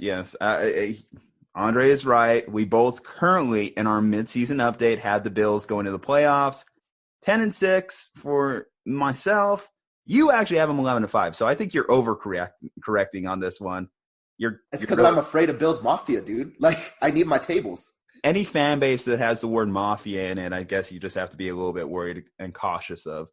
Going down the division. So I had them at 9-7 to start the season too. Going down the division right now. So the Dolphins, we had this one 2-14, 2-14 respectively. I think it's not unreasonable to think they could win another game, given they are playing tougher. The Jets, on the other hand, 6-10, 6-10. We thought they were going to make a little bit of a jump. And they literally leapfrogged behind the Dolphins. If the season ended today, they would have a higher draft pick than the aforementioned Dolphins. I don't think anyone saw that happening. Sam Darnold seeing Ghost out there. Ghostbusters theme songs are getting played by the Jaguars PA systems just to troll him. It's ridiculous, man. Yeah. Now, to be a little bit fair, do you think their record changes at all if Sam Darnold never had gotten mono? I mean, probably, because they came out in week 1. They played really well against the Bills. And then you have to figure you had to give him an adjustment week. Well, granted, his adjustment week, he went out and beat the Cowboys, which is one of the bigger outliers of the season as far as, like, surprising wins. Mm-hmm. One of the most popular memes that's going out there that I really love, and we've had, obviously, that great discussion about memes earlier in the podcast. But when you have all the other NFL teams, like, God, who's, like, the one win that the Jets have? Like, that team must be just absolute trash. Look at you, Cowboys. Yeah. No, I think it's definitely, like, such a disappointment where this team is. How many wins would they have had Sam Darnold not missed those games early in the season? You can maybe give them a couple more. Mm-hmm. But now they're at the point in the season where their schedule is, like, easy, so maybe they can win some games down the stretch. Like, if you look at their schedule, especially from a fantasy football perspective, it's a money gold mine right now. It's just going to be up to this offense to determine what will happen, because Adam Gase is looking like a one-and-done head coach right now. Yeah. All right. And I think the thing is, so to be fair, right, we said we couldn't predict the Pittsburgh Steelers and all their injuries. And I think if Sam Darnold had never gotten sick, right, like maybe they do build up some more momentum. He starts feeling more comfortable. And so they do get a few more wins. So I don't know if we were necessarily far off on this. I think really the sickness, right, was a big part of this. Yeah. Next division up, NFC South. So we both had the Saints. We both had them finishing 11-5. They're currently on pace to beat this projection right now. One of our biggest outlier errors right now, too, is going to be the Falcons. I had the Falcons, like, turning around, getting back into the playoffs this year, and they have just been one of the worst, most abysmal teams. They deserve to be at the top 5 in the draft order right now. They have not played up to a team that has these kind of weapons when you have your franchise quarterback in Matt Ryan, when you have Julio Jones. This defense is just garbage. It's literally a Big 12 defense playing in the NFL. Yeah, you're exactly right. And this has got to be disappointing for, Atlanta fans, especially one of the big caveats that we had even said is they had gotten injured a lot last year. Now that they have all their players back, it should be a good year for them. And they got all their players back, and it's a worse year for them. So I feel bad for the Falcons fans. Yeah. Carolina, the next team up, we both had them finishing 8-8. They're probably going to beat that projection right now just based off their current record. Kyle Allen was the biggest change-up on this team from the start of the season. We were expecting, is Cam's new throwing motion going to turn things around in Carolina? How's this offense going to work? Another year of North Turner. And, well, Cam played a game and a half, and now Kyle Allen comes in, rips off four straight wins before falling victim to the Niners. And this team they're on the fringe of a playoff team right now.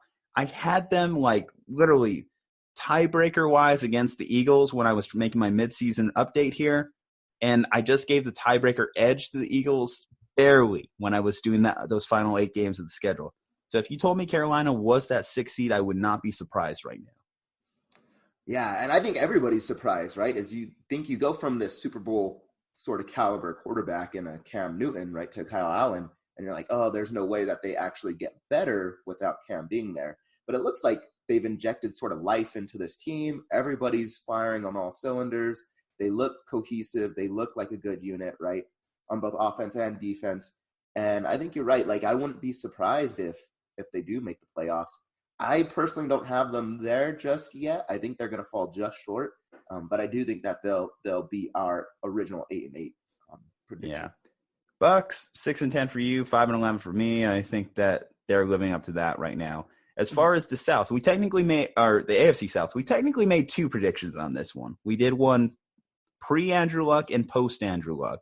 Pre-Andrew Luck, we had the Colts winning the division, and then after that, we pivoted hard, reduced heavy wins. I did it the most out of us.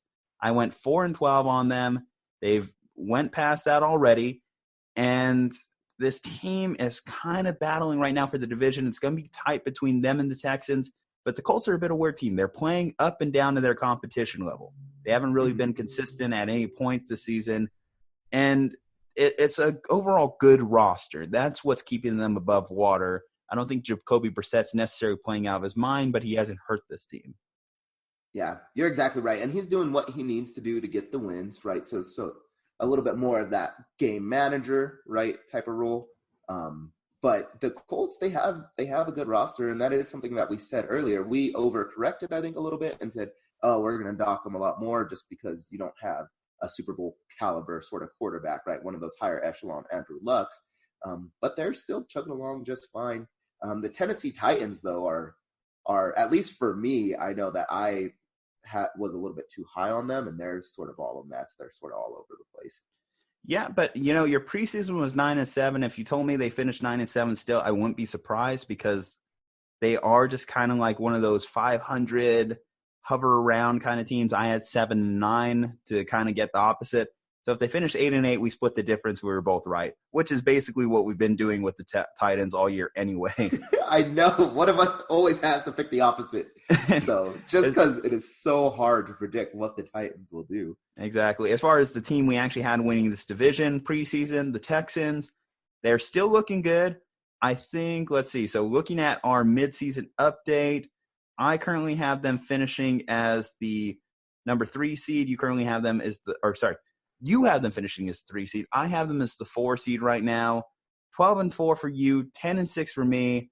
I think that this division is going to be tight. There's a lot of division games between these 4 teams to end the year. And I think you're going to see these win-loss records kind of come back down to earth in the AFC. So I think 10-6 was a decent assessment by me. Another outlier, too, is the Jags. I mean, they're getting Nick Foles back. We'll see what happens with this offense post-Minshew because he was starting to actually play like a 6th-round quarterback towards the end there. All right. And our next divisions, I'm actually going to flip-flop it between the AFC and NFC West because we're going to pivot right into our NFL Week 10 discussion, which, of course, had a big Thursday night game between 2 AFC West opponents. So starting off with the NFC West first this time. So we both had the Rams winning this division. Now, the Rams aren't necessarily a bad team right now. In fact, you actually are probably the boldest on the NFC West as a whole right now. You actually have this division sending 3 teams to the playoffs. You want to explain that one? Yeah, so I still think that the Rams are going to be tough. Part of their schedule is starting to get a little bit easier. They've also made some good trade acquisitions. So I think that they're still going to finish pretty tough, and the talent that they still have. I know, like Gurley, there's been issues with his knees, but they have all their receivers back. Their offense is looking good. Their defense, I think people are a little bit more prepared for, but I still, I'm pretty bullish on them. Of course, the Niners have surprised, I think, everybody, right? Like, I figured that they could be good. Maybe not you, Juju, right? Like, you love your team, and you were right. But I was a lot more down on the Niners than I think a lot of people, to be honest. And they have surprised me. They just look great on both sides of the ball, offense and defense. And then Emmanuel Sanders being added to that team has just really helped set them apart. And then the Seahawks, I mean, what can you say? Russell Wilson's playing like an MVP candidate right now, right? And there's even times where he can just literally will his team to get a win, even if the rest of his team is playing poorly. And when you have all of that mixed together, right, with some of these teams getting easier schedules, and then, some of these teams playing out of their minds, I think that they could realistically send 3 teams. Yeah, I mean, it would be tight. I don't think it happened because it's been a while since a division has been able to send 3 teams to like the playoffs themselves.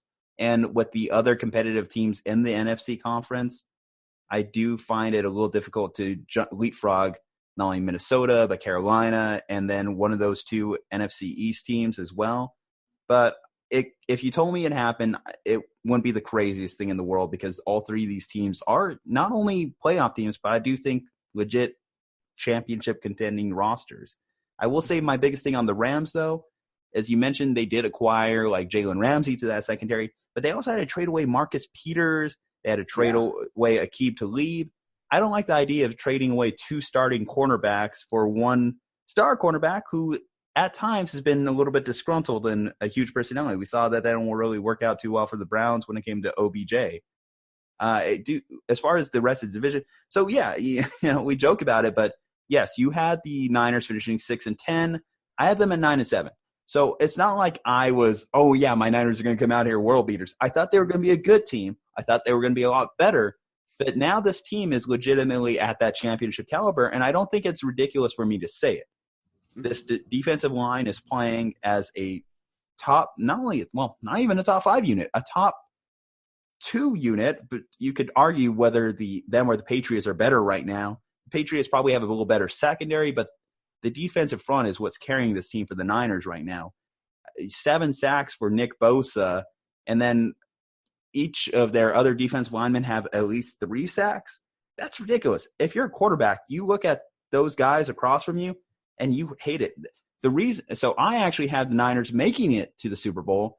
And the reason I had this is because I was looking at that NFC championship matchup against the Saints potentially. I do think a big swing for it is going to be who gets home field. But I also do think you can't underrate that Drew Brees is an undersized quarterback. And one of the Niners' biggest strengths is the twin towers they have between Eric Armstead and DeForest Buckner. 2 guys are basically basketball players that chose to play football. 6'8" respectively, huge wingspan, can get their arms up. I do think that that's going to be a little bit of an X factor in that game. Now, as far as the other team in the division, the Cardinals, I do think that we got to say, so we both have them finishing 3-13 respectively.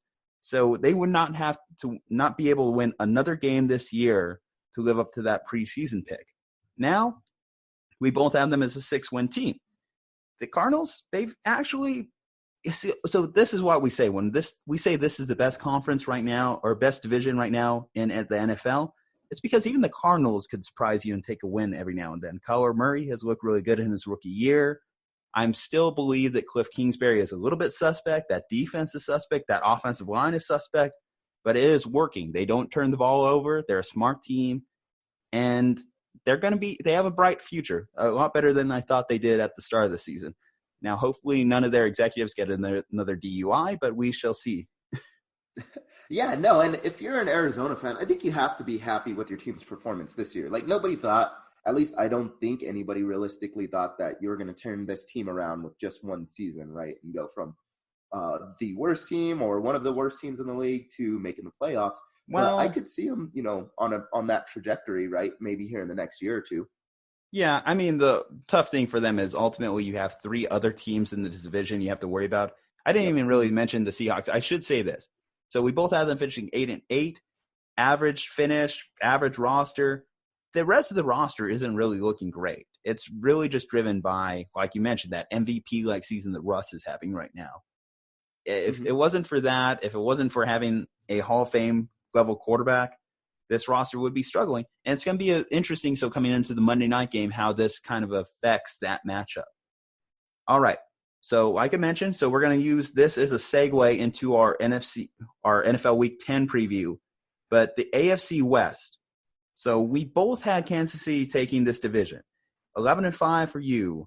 14-2 for me. That was my biggest, I was very strong on the Chiefs. And I still am. I still have this team making the Super Bowl because ultimately what I believe is this team would have been in the Super Bowl last year had it not been for one Dee Ford offsides penalty that actually would have been the game-winning interception on Tom Brady in last year's AFC Championship game. So I still believe in this team. I think that you just have a dynamic quarterback in Patrick Mahomes. You still have one of the better head coaches in the league, although his legacy is coming into question as a choker. He's still a smart play caller. I think coming off, if this team could manage to get that bye week in the playoffs, anytime you give Andy Reid extra time, he's proven to do a lot with it. I think that's going to be a big thing. They're not going to take home field, so they're going to have to go on the road. They're going to have to go on the road to Foxborough unless something drastic happens in this league's second half. But I still believe in the Chiefs. Yeah, and I mean, I think the Chiefs are still a very good team with a very electric offense. If Mahomes is okay, right, and he comes back, which I think he will. It was, a dislocated, kneecap or something like that is what the injury was? Yeah, officially. Yeah, and so that's not like a season-ending or even like a major season jeopardizing injury, but it might start feeling a little bit weird for him. Where I struggle is that they've needed their offense to be so good to pull them out of these holes, right? Their defense is still pretty bad. They've struggled in a few games with the Lions, the Colts, and having some of those struggles, right? Green Bay, to me, it worries me when we're talking about a Super Bowl champion. And so granted, every team is going to take their losses, going to take their lumps, but they've been playing a lot closer on some of these games than I would like to see them play. Well, what I said with the Patrick Mahomes injury a couple weeks ago is I thought that they had to take at least one of those wins home with them against either Green Bay or Minnesota. Well, they did. They beat Minnesota last week with a backup quarterback in Matt Moore. They almost could have beat the Packers, too.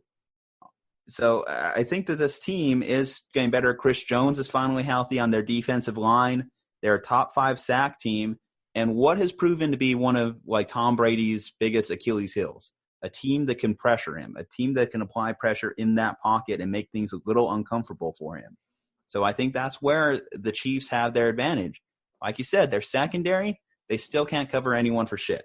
But I do think that those factors that we mentioned here are going to be what's going to drive this team into that Super Bowl. I mean, we both kind of have a similar prediction in a way with our Super Bowl picks right now.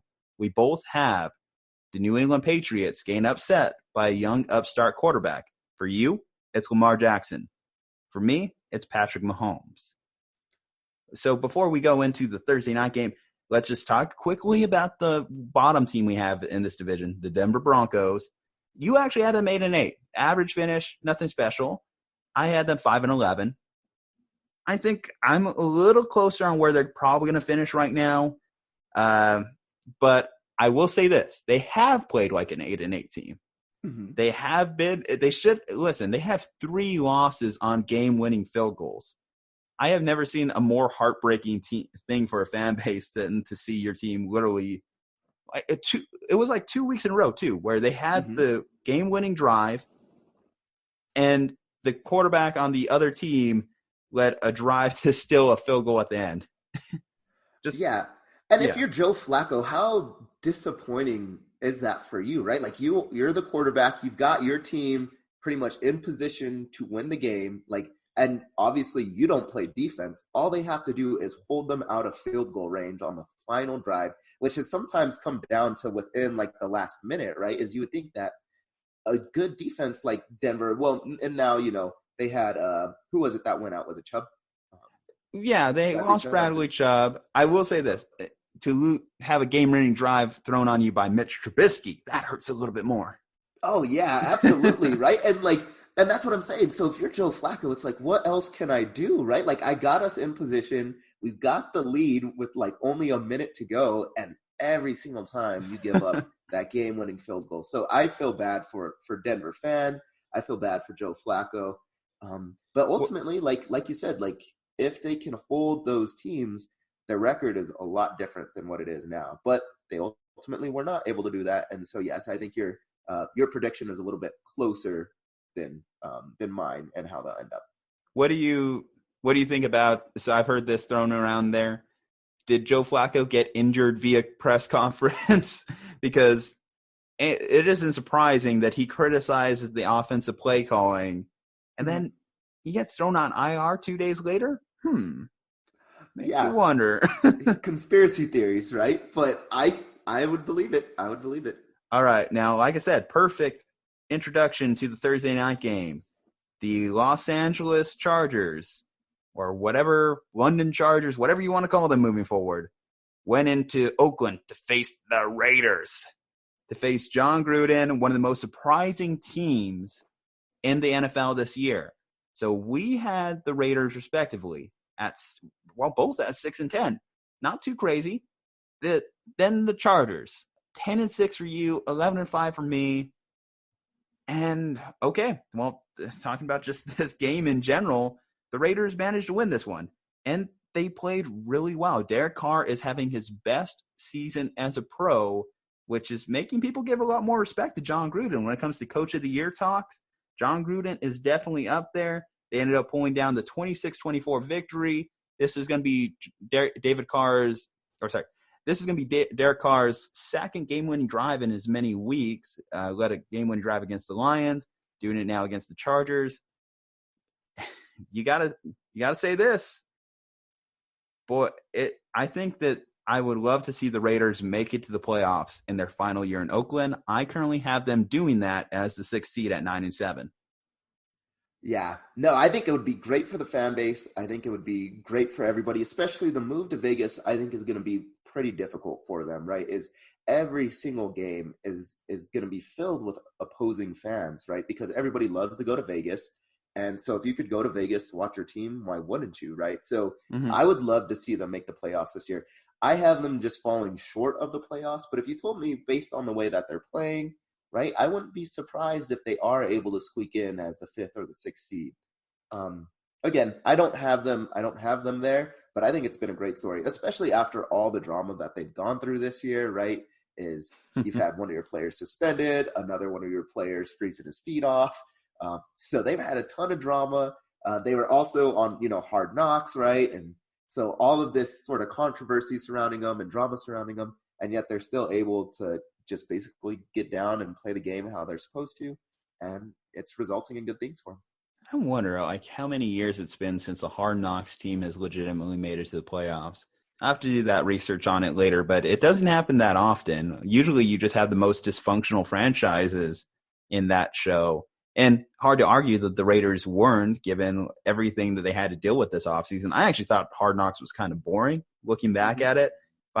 For all the offseason drama that happened, they didn't really feature a lot of it in the show. If you're Antonio Brown, you're looking at potentially 2 of your former teams making it to the playoffs without you. So, hell, even the Bills. 3, make it 3. And moving on to the Los Angeles Chargers, or the NFL's most popular meme. Should we just start calling them the London Chargers already? I think Dean Spanos might have a bit of a problem with that one. Yeah, and I mean, I feel bad for all the San Diego fans, right? Is that they basically got their franchise ripped from them and placed in LA, and now they're the crappy franchise within LA, and now the team's playing crappy, and so now it's like, hey, let's move them to the other side of the pond. Yeah, it's just funny, like when you read that story, like how quickly it developed. Like so NFL owners have been talking recently about the Chargers potentially moving to London, and then just see like wait a couple hours, and then Dean Spanos, their owner, just randomly drops in there, is like, we're not effing moving to London, etc., etc., and like cut this shit out essentially. It was the most, like, when I think about the Los Angeles Chargers, the San Diego Chargers, whatever the hell you want to call them at this point, I just think about one of the most dysfunctional franchises in the NFL. We don't really think about them as much in terms of the other dysfunctional franchises just because they've been relatively good. But I think that just goes back to the fact that they have had a franchise quarterback for basically, our entire lives with Philip Rivers. He has been a stable quarterback, let's face it. However, I mean, this team has just never lived up to expectations. They always keep falling short. So as far as like the Chargers, like football side of things, I do think it's a little bit it just is what it is. It's always going to be just perennial disappointment.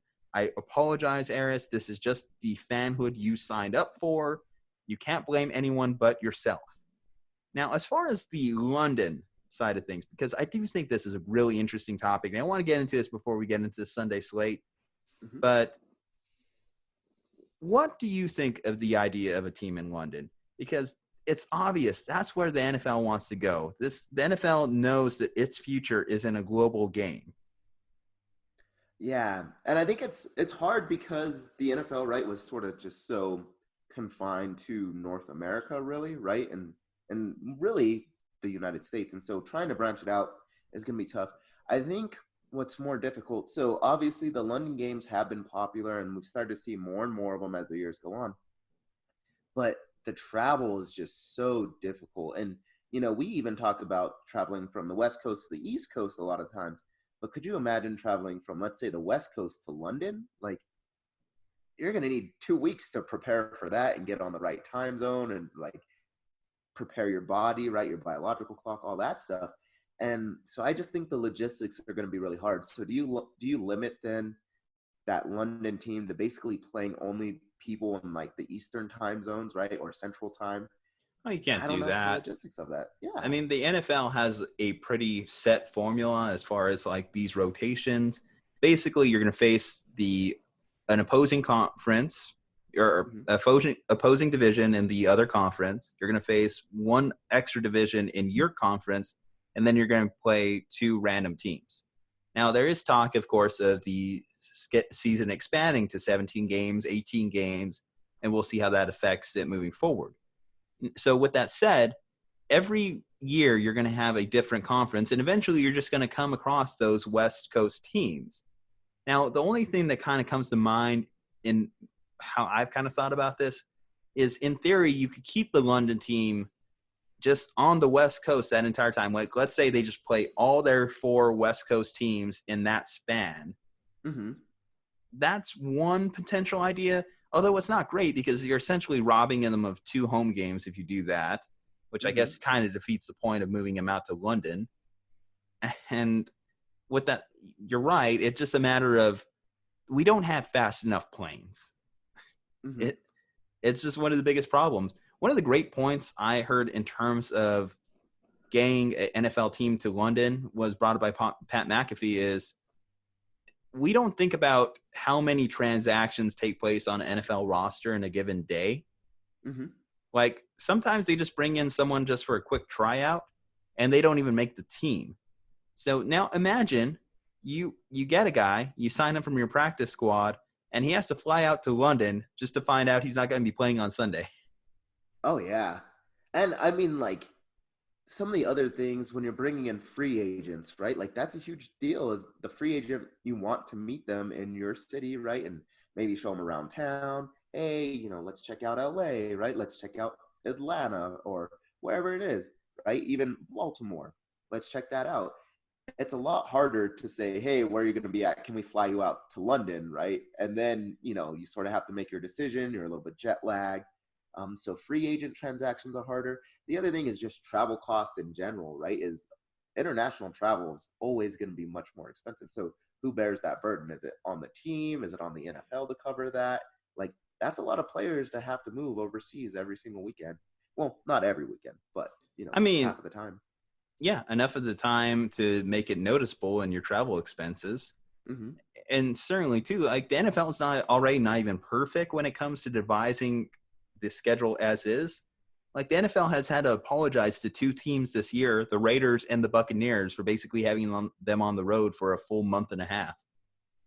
Like, if you already can't provide a proper schedule when you're focusing on just one nation and then 4 random games in London, how are you going to work out the entire travel plans for a whole nother London franchise? Now, with that said, I can see the writing on the wall. It's going to happen. It's just going to be when it's going to happen. Like, is this something we realistically see in the next 5 years? No, in the next 10 years. Do you see a franchise in London? I think so. I'm going to just say yes. So I think they want to move there. I think they want to start to branch out. The other thing, 32 teams is easy to manage, right? Mm-hmm. So do you add a franchise and make it 33? I think they're ultimately probably going to move a franchise would be the easiest move. But I'm going to say yes. So 10 years, yeah, I think that'll be one. Okay. So you think it's more likely that they realign rather than expand? Because I think it's more likely that they expand than realign, personally, myself. I think it's a matter of time before they add another couple teams sprinkled throughout not only North America, but potentially, again, this overseas market they're looking at. Because it's not just London. I've heard like places like Germany thrown around. I think they're planning on doing a China game at some point, which that's a whole other host of issues, as we learned from the NBA controversy. Mm-hmm. But the NFL is really trying its best. A big problem I think just the NFL is being a little short-sighted and thinking on is playing football is very different from a lot of these games that are popular across the world. Like soccer, it costs the amount of a ball. Yeah. Basketball, it costs you the ball and making a makeshift hoop. So this game, even if it was arguably available in all nations, doesn't necessarily mean it's the most accessible to every nation. You know what I mean? Yeah, and not only that, but the rules, I think, don't translate as well as some of the other sports that we see, right? Like soccer's pretty straightforward. You can't use your hands except if you're the goalie and you kick it, and if it makes it, into the goal, you get a point, right? That's pretty straightforward. Same thing with basketball. You basically dribble. You can't kick the ball, right? It's basically the opposite. And, if you shoot you have to dribble. Someone should tell James Harden about that one. If you're any player outside of James Harden, you cannot travel, so you need to dribble. But you shoot it, and if it goes in the hoop, right, you get a point.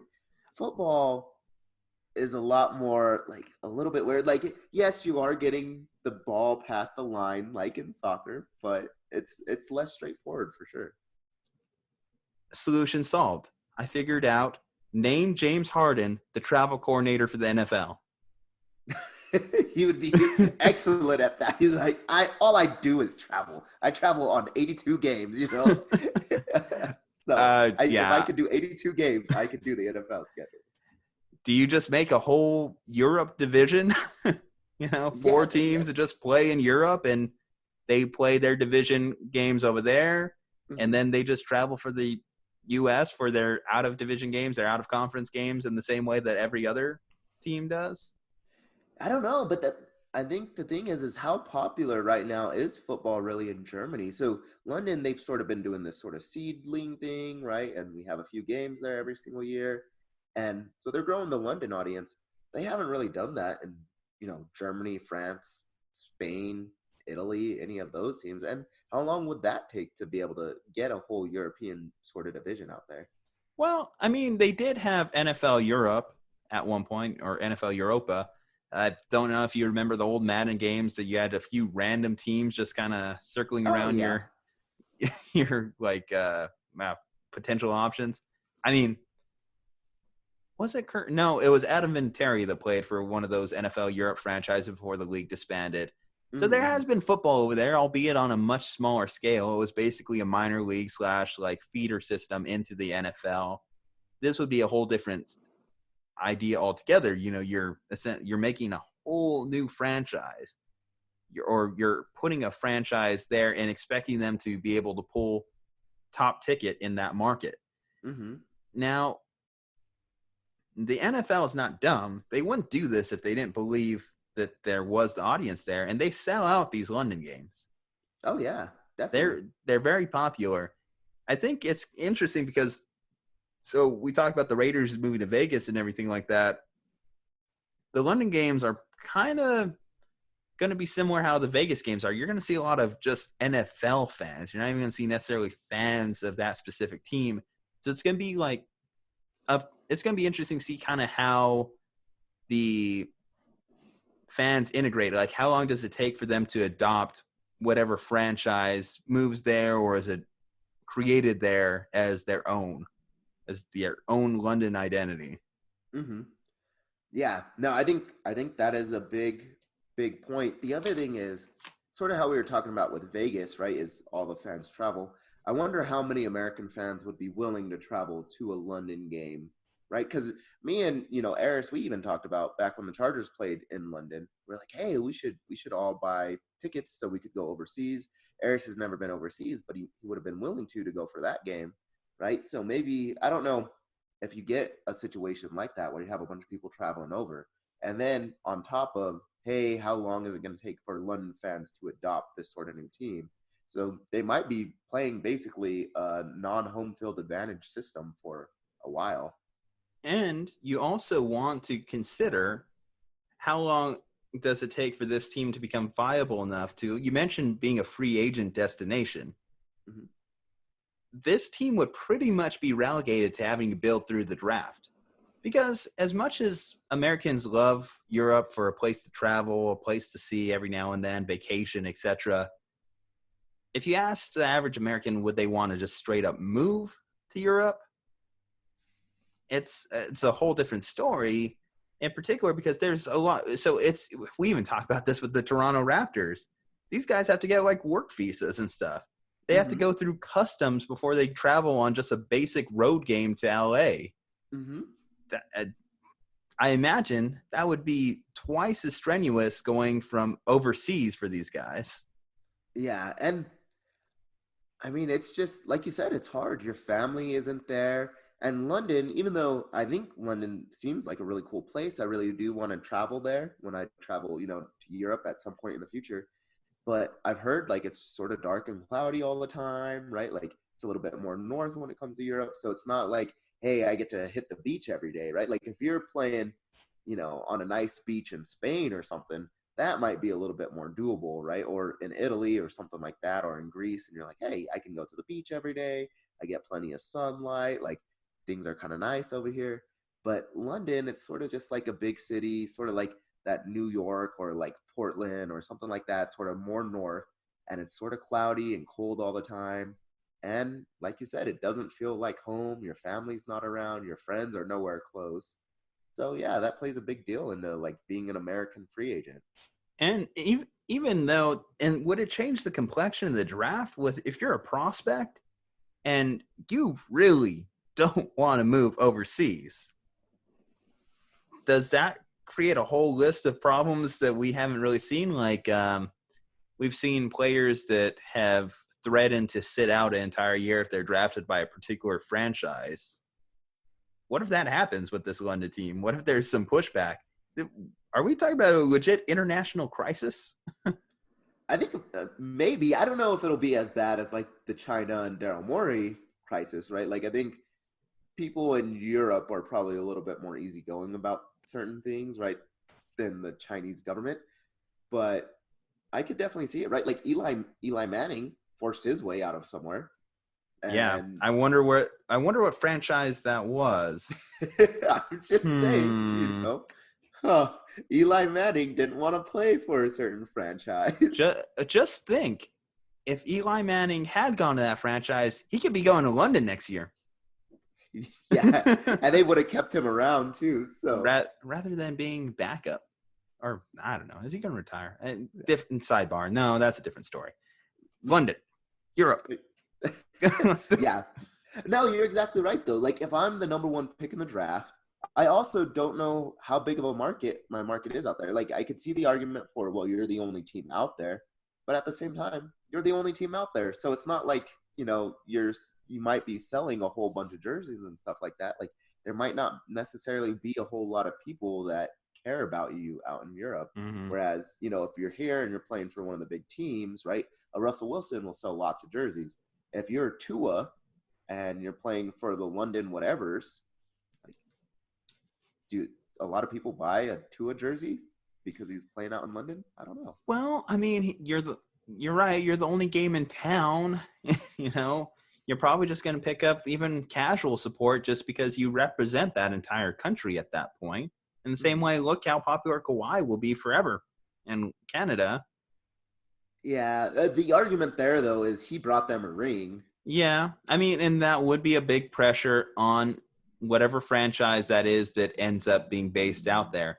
Another idea that was being floated around with this is instead of just putting a franchise there, why don't we just expand the amount of international games in a given year, such as doing a full 8-game slate in Wembley Stadium, as opposed to, you know, we've slowly started to bump that number up. It was just 1 game a year, then 2. Now we're at a full 4 games in London this year, including a Mexico City game.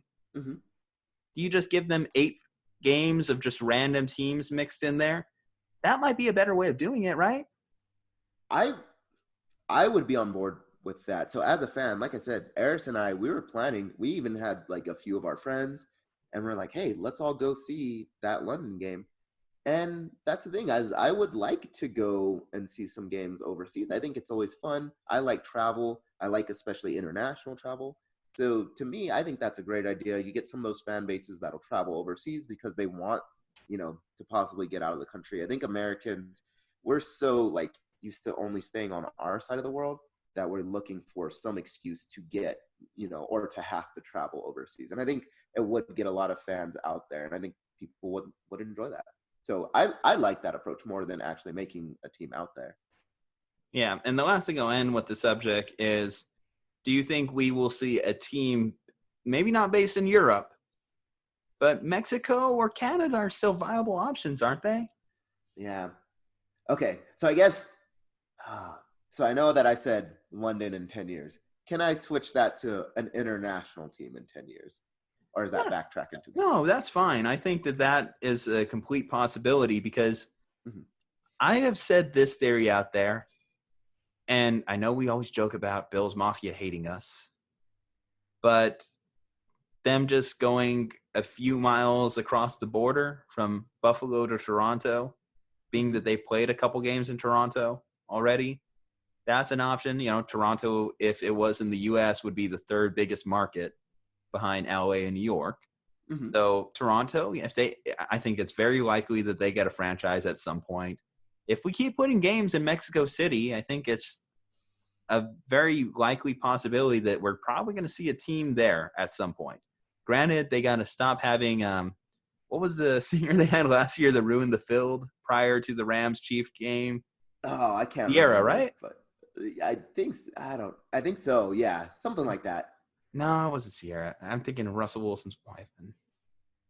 Oh, Shakira. Yeah. I think that was the one.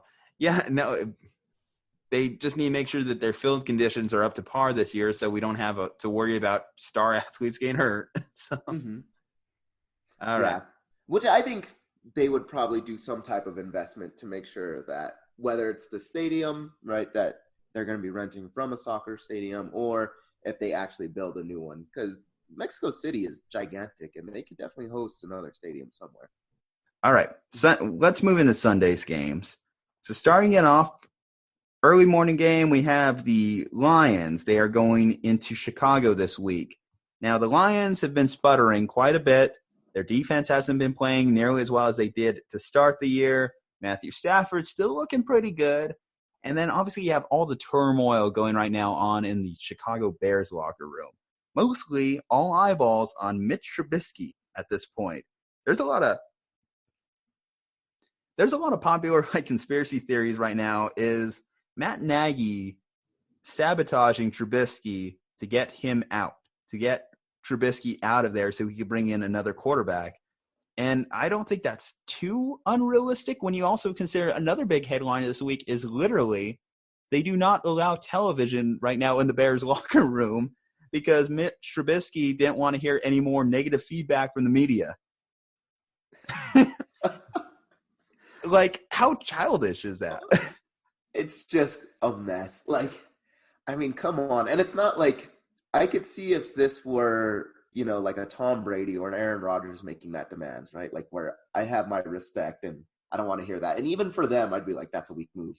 But it's not like you're that seasoned of a quarterback. Like, you just got to deal with it. You're a professional athlete. You sign your name on the dotted line, and media is a part of your contract. Like, you have media obligations, and just because they criticize you, and for instance, we criticize Kirk Cousins when we still make jokes about him, but he took that criticism and ran with it, right? And said, okay, exactly. I got to be better. That's your job as a pro athlete. He said, Juju and Dre are coming at me. I got to start balling up. You know what is, so we criticize Daniel Jones, starts balling out. We criticize Kirk Cousins, starts balling out. So Bears fans, if you want your quarterback to start improving, just let us know. We'll criticize Mitch Trubisky for you. Mitch, you suck. Playa. And now he's going to shoot to MVP candidate to end the season. Wow. Oh, yeah. Pick up Mitch Trubisky in your fantasy this week. I think he's going to have a 50-point week right now. Watch. All right. Actual game result here. So Bears are 2.5-point favorite. Who you got? I mean, I still really like the way that Matt Stafford is playing. They have sort of, like you said, sputtered a little bit. So with that being said, Chicago is a hard place to play. I'm going to take Chicago in a close game. Chicago by 3. Chicago by 3. Okay. I think I am going to also pick the Bears. I think that it's funny what happens with these teams that are getting heavily criticized by the media. They do still have a good defense right now, too. They haven't played up to it. I think this is just going to be a week where they come out like all guns firing, all cylinders firing because they have something to prove. I don't know if that really speaks much to their end of the season, but at least for this week, give me the Bears beating the Detroit Lions. All right, our next game up, we have the Ravens coming off a big-time victory against the undefeated Patriots. This week, they get to play the winless Cincinnati Bengals. They are sitting at a 10.5-point favorite on the road. I think we can both understandably pick the Ravens in this one. Do you have much to say other than, I don't know, touting up your projected Super Bowl pick again? So I'm going to say that they just benched Andy Dalton. I think it's going to inject life into this franchise. The Bengals are just, going to come out swinging this week, and they're going to fail. It'll be the Ravens. I do not see the Ravens losing this game. Poor Ryan Finley. Just like these rookie quarterbacks just aren't getting put in the most ideal spots to start this season right now, and this is not a good one for him either. But I do hear he's a cocky kid, so maybe that comes into play. Who knows? He might have just one of those surprising rookie upsets, especially because, you have teams like this, they come off a high, beating a big team like they shouldn't, like the New England Patriots. Sometimes stuff like weirder stuff has happened, right? That's true, right? It's sports, and on any given day, anything can happen. I just don't see it happening this day. Yeah, I'm picking the Ravens still. All right. Bills, Browns. Browns are a 3-point favorite. Now, our favorite meme quarterback right now needs to get off the slide and win himself a game this week because the 2-6, you have no margin for error anymore. The Bills, there's conjecture. Have they beat a good team? Have they not? Do the Browns, even though they're a talented team, still count as a kind of good team? I think this is a spot where the Browns actually do get a victory right now. I know I like Bills Mafia. I love you, Bills. but I do think that the Browns really, really, really, really, really need this one. So give me them. I think this is a baity line by Vegas right now, too, with 3 points. They want you to pick the Bills. So, yeah. And I think that's going to be the way that I lean. I'm going to go with the Bills. Mostly, I think that right now they're just playing better. The Browns are a little bit dysfunctional. But you're right. I think they are due for a bounce back. Their season's also going to start getting easier at this point for the Browns. So you could see them turn around. But for me, still give me the Bills. Especially, like I said, Bills Mafia I'm afraid of, mostly because of their name. So don't come after me. I'm picking you guys. We've already received very violent threats to our Instagram page. Mostly coming after Dre. They love me, but maybe not after this week. Maybe not after this pick. I know. I just do not want my tables broken. Do not jump on my folding tables, please. All right. Well, I am ready to pick up my Mahomes and Otto as I can get it in Nashville this week. They are going to face the tight ends, the inconsistent tight ends, as a 6.5-point road favorite. I don't love this line by them, not at all. But I still want to say I'm picking up the Chiefs. I mean, I just have to be consistent to where I see this team finishing the rest of the year. Mm-hmm. So, yeah, I mean, my predictions say I have to pick the Chiefs in this one. Yep, I totally agree. I also do not agree with that line. I think the Chiefs are, going to play a little bit closer. So I have them by about 3 points. But the Titans have been inconsistent. Could they potentially beat a good team? Yeah. Do I think they're able to beat a team as good as the Chiefs? Probably not. So give me the Chiefs. All right. But NFC South matchup this week. Both these teams coming off a bye. Let's see. So Atlanta Falcons, the league's biggest disappointment this year. Well, sorry. The Browns are the league's biggest disappointment. The Falcons are up there, though. They are going into New Orleans this week. 1-17 versus 7-1 team. 13.5-point line by the Saints. The big thing I'm hearing is your instincts want to tell you to go with that line for the Saints, but the Falcons are the kings of garbage time right now. I don't think that the Saints are going to win that large just because I do see some points coming in the fourth quarter by the Falcons to make it a closer game score to end the day. So, give me the Saints. Yep, I totally agree. I think it's going to be a more dominant game than it might appear for the Saints. I think Drew Brees also looked fantastic. I was a little bit puzzled by them bringing him back right before bye week. I was like, why not have the extra 2 weeks of rest, right? Mm-hmm. But he looked fantastic. So I'll also take the Saints, and I have them winning by 10, so just under that line. All right. The battle for New York supremacy. Whiskers the Wonder Cat. these two historic franchises, right? Versus Sylvester. No, I'm kidding. So right now, we have the Giants versus the Jets. Both these teams at a race for the bottom. We both know that the Bills have more wins at that stadium than both these teams combined right now. So true. So who's going to win this one? Because Adam Gase, his job is on the line right now, I feel, with this one. If you thought his eyes were crazy before in that press conference, they're going to be wild after he gets fired from New York this time around.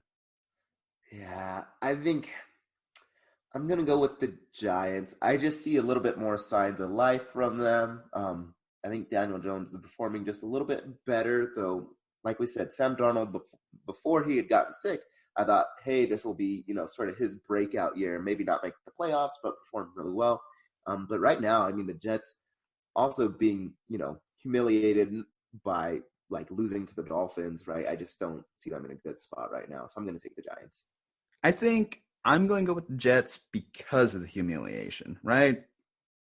I don't think that, right? You bounce back from it. And yeah, I don't think that Sam Darnold is nearly as bad as he's been made out to be. Particularly, it's funny, ever since that ghost comment, it's just been a sliding downhill scale, right? Because he had the bad week against the Jacksonville where, again, they had their mascot dress as a ghost just to troll him. And then in the Dolphin Stadium, they're playing Ghostbusters to mess with him. So, I'm curious to see what the Giants do this week. Granted, it's technically a home game for both teams, so I don't think anyone's really going to mess with them too much. here's just so because the game's not as interesting as we would like. Here's an interesting discussion. Next 5 years, who do you want? Daniel Jones or Sam Darnold? I'm going to go with Sam Darnold for all the reasons Colin Cowherd likes him. Thick and trunky. No. Thick. No, to be honest, I think Sam Darnold still, I saw a lot more out of him when he was coming out of college. He's that first game that he had, right, like you said, against the Bills, he actually looked really good. So I still think Sam Darnold has that potential. But I could also see Daniel Jones performing really well and even outperforming him. But I'll stick with my choice and I'll say Sam Darnold. What about you? I will go with Sam too. I do think that when we just look at the reaction both those franchises had on draft day to the pick and the analysis behind it, I do think that Sam just had a better pedigree, especially coming from USC football versus Duke football. I think there's a lot more to like there. Both these quarterbacks struggle with the turnover, though, and that's the biggest correction that these guys need to make to save their careers. All right. So with that said, like I said, if I haven't mentioned it before, give me the Jets in this one. I do think that they're going to win this. All right. Cardinals, Buccaneers. Cardinals are going coast to coast for this one. I do think that there's not going to be a lot of defense played in this one. The Bucs are a 5-point favorite. You want to go first on this one? Yeah, I think, like you said, that moving from the West Coast to the East Coast always plays kind of a big deal.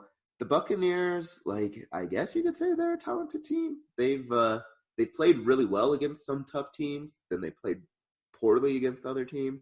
But I think it's going to be an all-offense game, like you said. So give me the Bucs.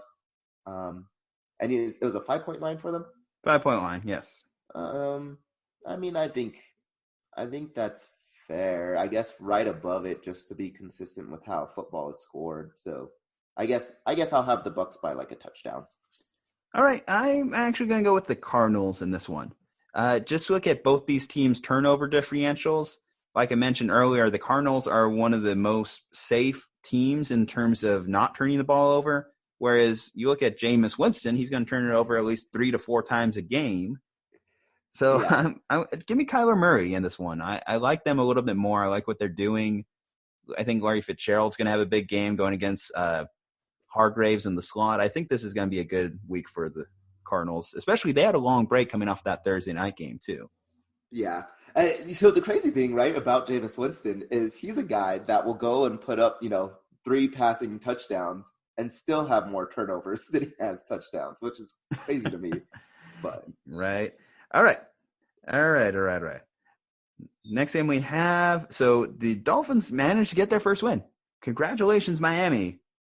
I don't know what really it does for you because it just shows some inconsistencies in your strategy in terms of draft position. But with that said, that's why I always say it's tough to tank in the NFL. It's impossible to tank in the NFL because these players are playing week to week. Now, speaking of this week, they're traveling into Indianapolis to play the Colts, who are down to Jacoby Brissett. Brian Hoyer is in the court for quarterback this week. Brissett had an MRI on the knee, a little bit of a sprain. So, I don't know. Brian Hoyer, he is a pro quarterback. He has won big games before. I don't think that the Dolphins are going to be able to back it up 2 straight weeks in a row. This team just still has serious talent deficits around the roster. Give me the Colts. It's going to be a big Marlon Mack week. Yeah, I 100% agree. I think the Colts are just too talented of a roster. Even with another backup quarterback in, right? Like, they're going to be just fine. So give me the Colts. All right. So Green Bay, coming off that disappointing loss, as we mentioned, to the Chargers, they welcome into town the Panthers, who have officially named so Kyle Allen's officially the starter now the rest of the season with the announcement that Cam Newton is on the season-ending IR. Mm-hmm. I do like that he does have that assurance, that extra confidence moving forward that he is the guy. This is his team, at least for this year, to lead. And as far as the Packers go, I kind of don't really like them as a 5.5-point favorite. I don't know what it is with the Packers, but they've been playing worse and worse by the week in many ways. Aside from that Aaron Rodgers blow-up week against the Raiders, I'm going to pick the Panthers as road upset.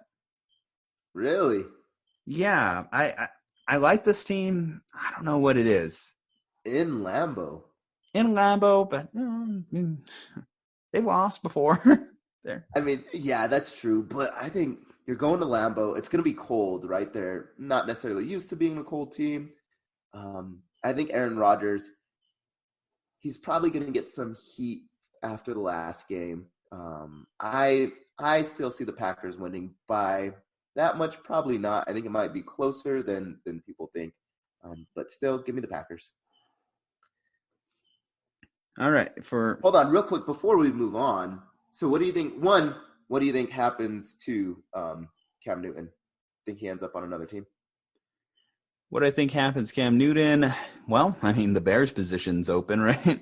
Mm-hmm. That's a possibility. We'll talk about it more next week. Okay. I do. So this next game, so the Rams are coming off a bye. They are traveling into Heinz Field to face the Steelers. Now, the Steelers have rebounded a little bit here. They're 4-4 right now. It's a long season. At least your team's competitive, you know? They haven't, just sat down the rest of the year in lieu of the Ben Roethlisberger injury. They got Minkah Fitzpatrick. He's making big plays out there. And they're a popular upset pick this week at home, even with the Rams coming off a bye week. So I think I'm going to go in line with that thinking, to be honest. I'm going to pick the Steelers in this one. And I'm going to do that because I mentioned it during our little rundown of the divisions. I do think it's not a good precedent when you trade away 2 starting cornerbacks. Even if Jalen Ramsey is going to be a bigger addition to this defense, I think that there's some holes now that are going to be exploitable. Yeah, I don't know. I'm going to go with your Steelers. Man, so I think I'm going to take the same approach as we did last week. I'll be happy if I'm wrong about this, and I'll be happy if you're right. And in fact, I hope you're right. But I still see it being the Rams. Right now, I just worry about my team. James Conner, I think, has already been ruled out. I want to say it's a shoulder injury. So Samuels has actually looked okay. But, we're running low on our running backs. Mason Rudolph, you definitely can see that he's sort of limited right now. He just is not quite the NFL starting quarterback that you would hope. I'm not saying that he's playing, awful, but I still want to see some more signs of life from my quarterback and want to see him doing a few more things. I do like Minkah Fitzpatrick. I think it was worth giving away our first-round pick for him, especially now that my team has come out and performed, right? I feel less bad if we were going to be a 1-15 team, I would have liked to have kept that number 1 pick. Or, I mean, not number 1 pick, but that first-round pick. So with all of that being said, I think the Rams are going to come in and win this. I think it'll be close, though. 3 points. Yeah, you mentioned it earlier, though, the weather, I think, is going to be a big factor in this game. I just don't think that Jared Goff also travels that well. Mm-hmm. So I think that that's going to be an X factor in the Steelers' favor. So, again, give me the Steelers. Sunday night, though. Prime time, Kirk Cousins against the Cowboys in Jerry World. Yeah, this is not a spot where he tends to succeed. You want to give a prediction here? So I think I'm going to go with the Cowboys. I think they're going to have a tougher one. The Vikings are pretty tough. I still think the Cowboys are going to win it.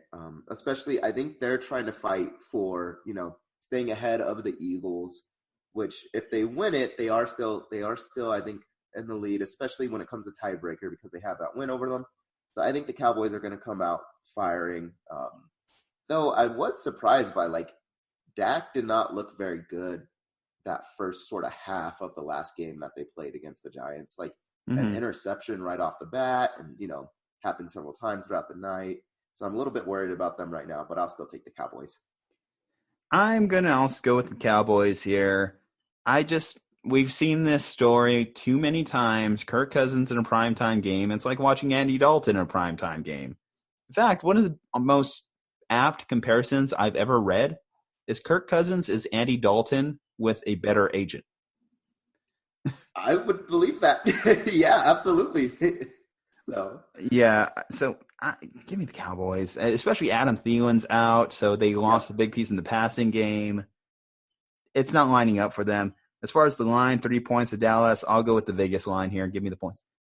Monday night, this is going to be a big one. So this is probably the best Monday night game we've had in weeks.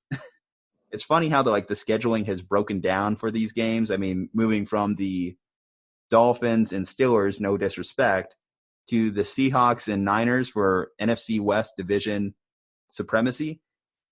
Mm-hmm. I'm looking forward to this game. This is going to be probably one of the better games of the year. What's surprising me probably the most about it is the Niners right now have a 6.5 point line in their favor.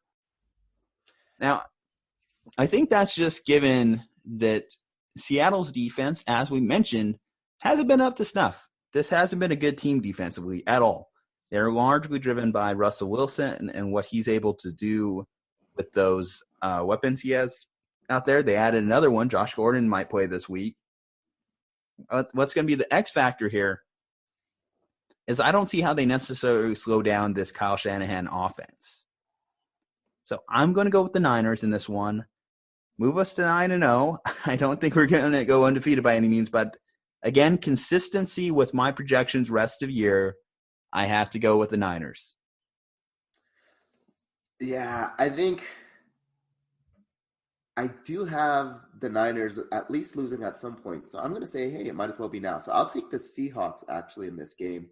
I don't have very many arguments for why, except for it's hard to go undefeated a whole season, right? Worse opinions on Monday night than Booger McFarland. Aundre win.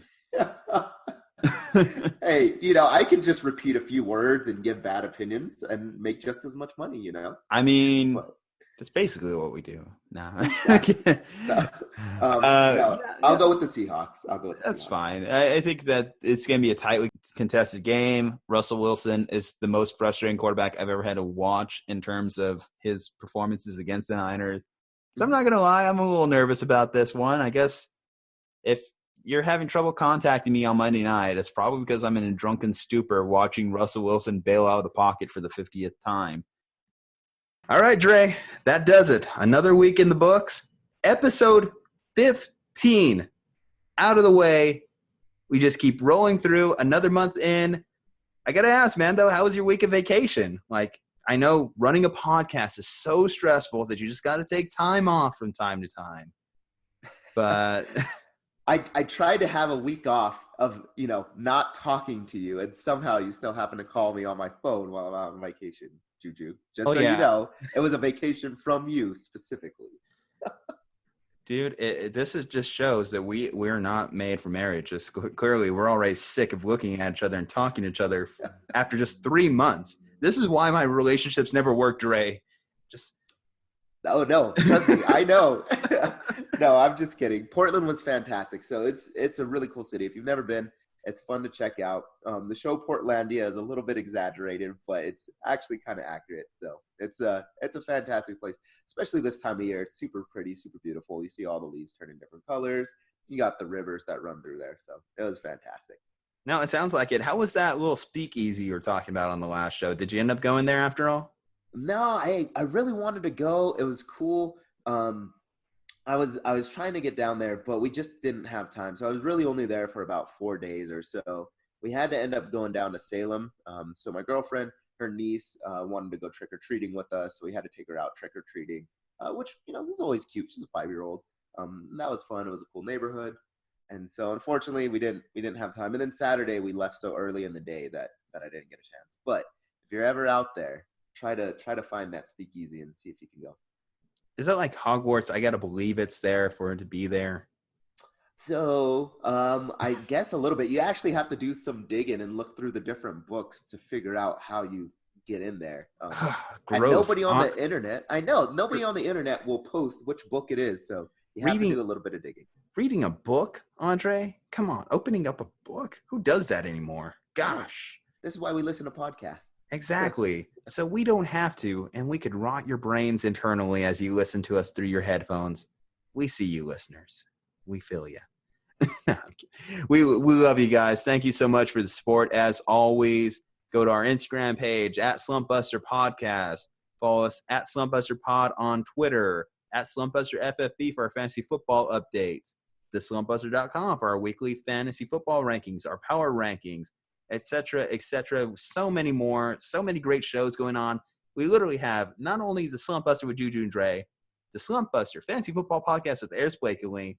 Get your popcorn. We talk all things sports movies this year.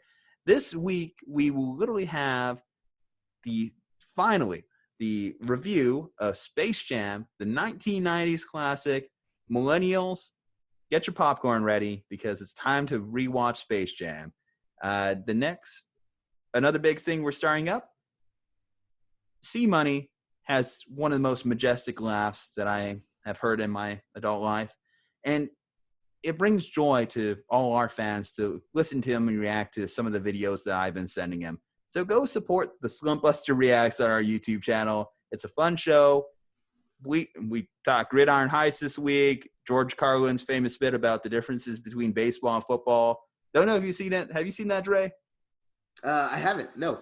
No? Gosh. It's really good.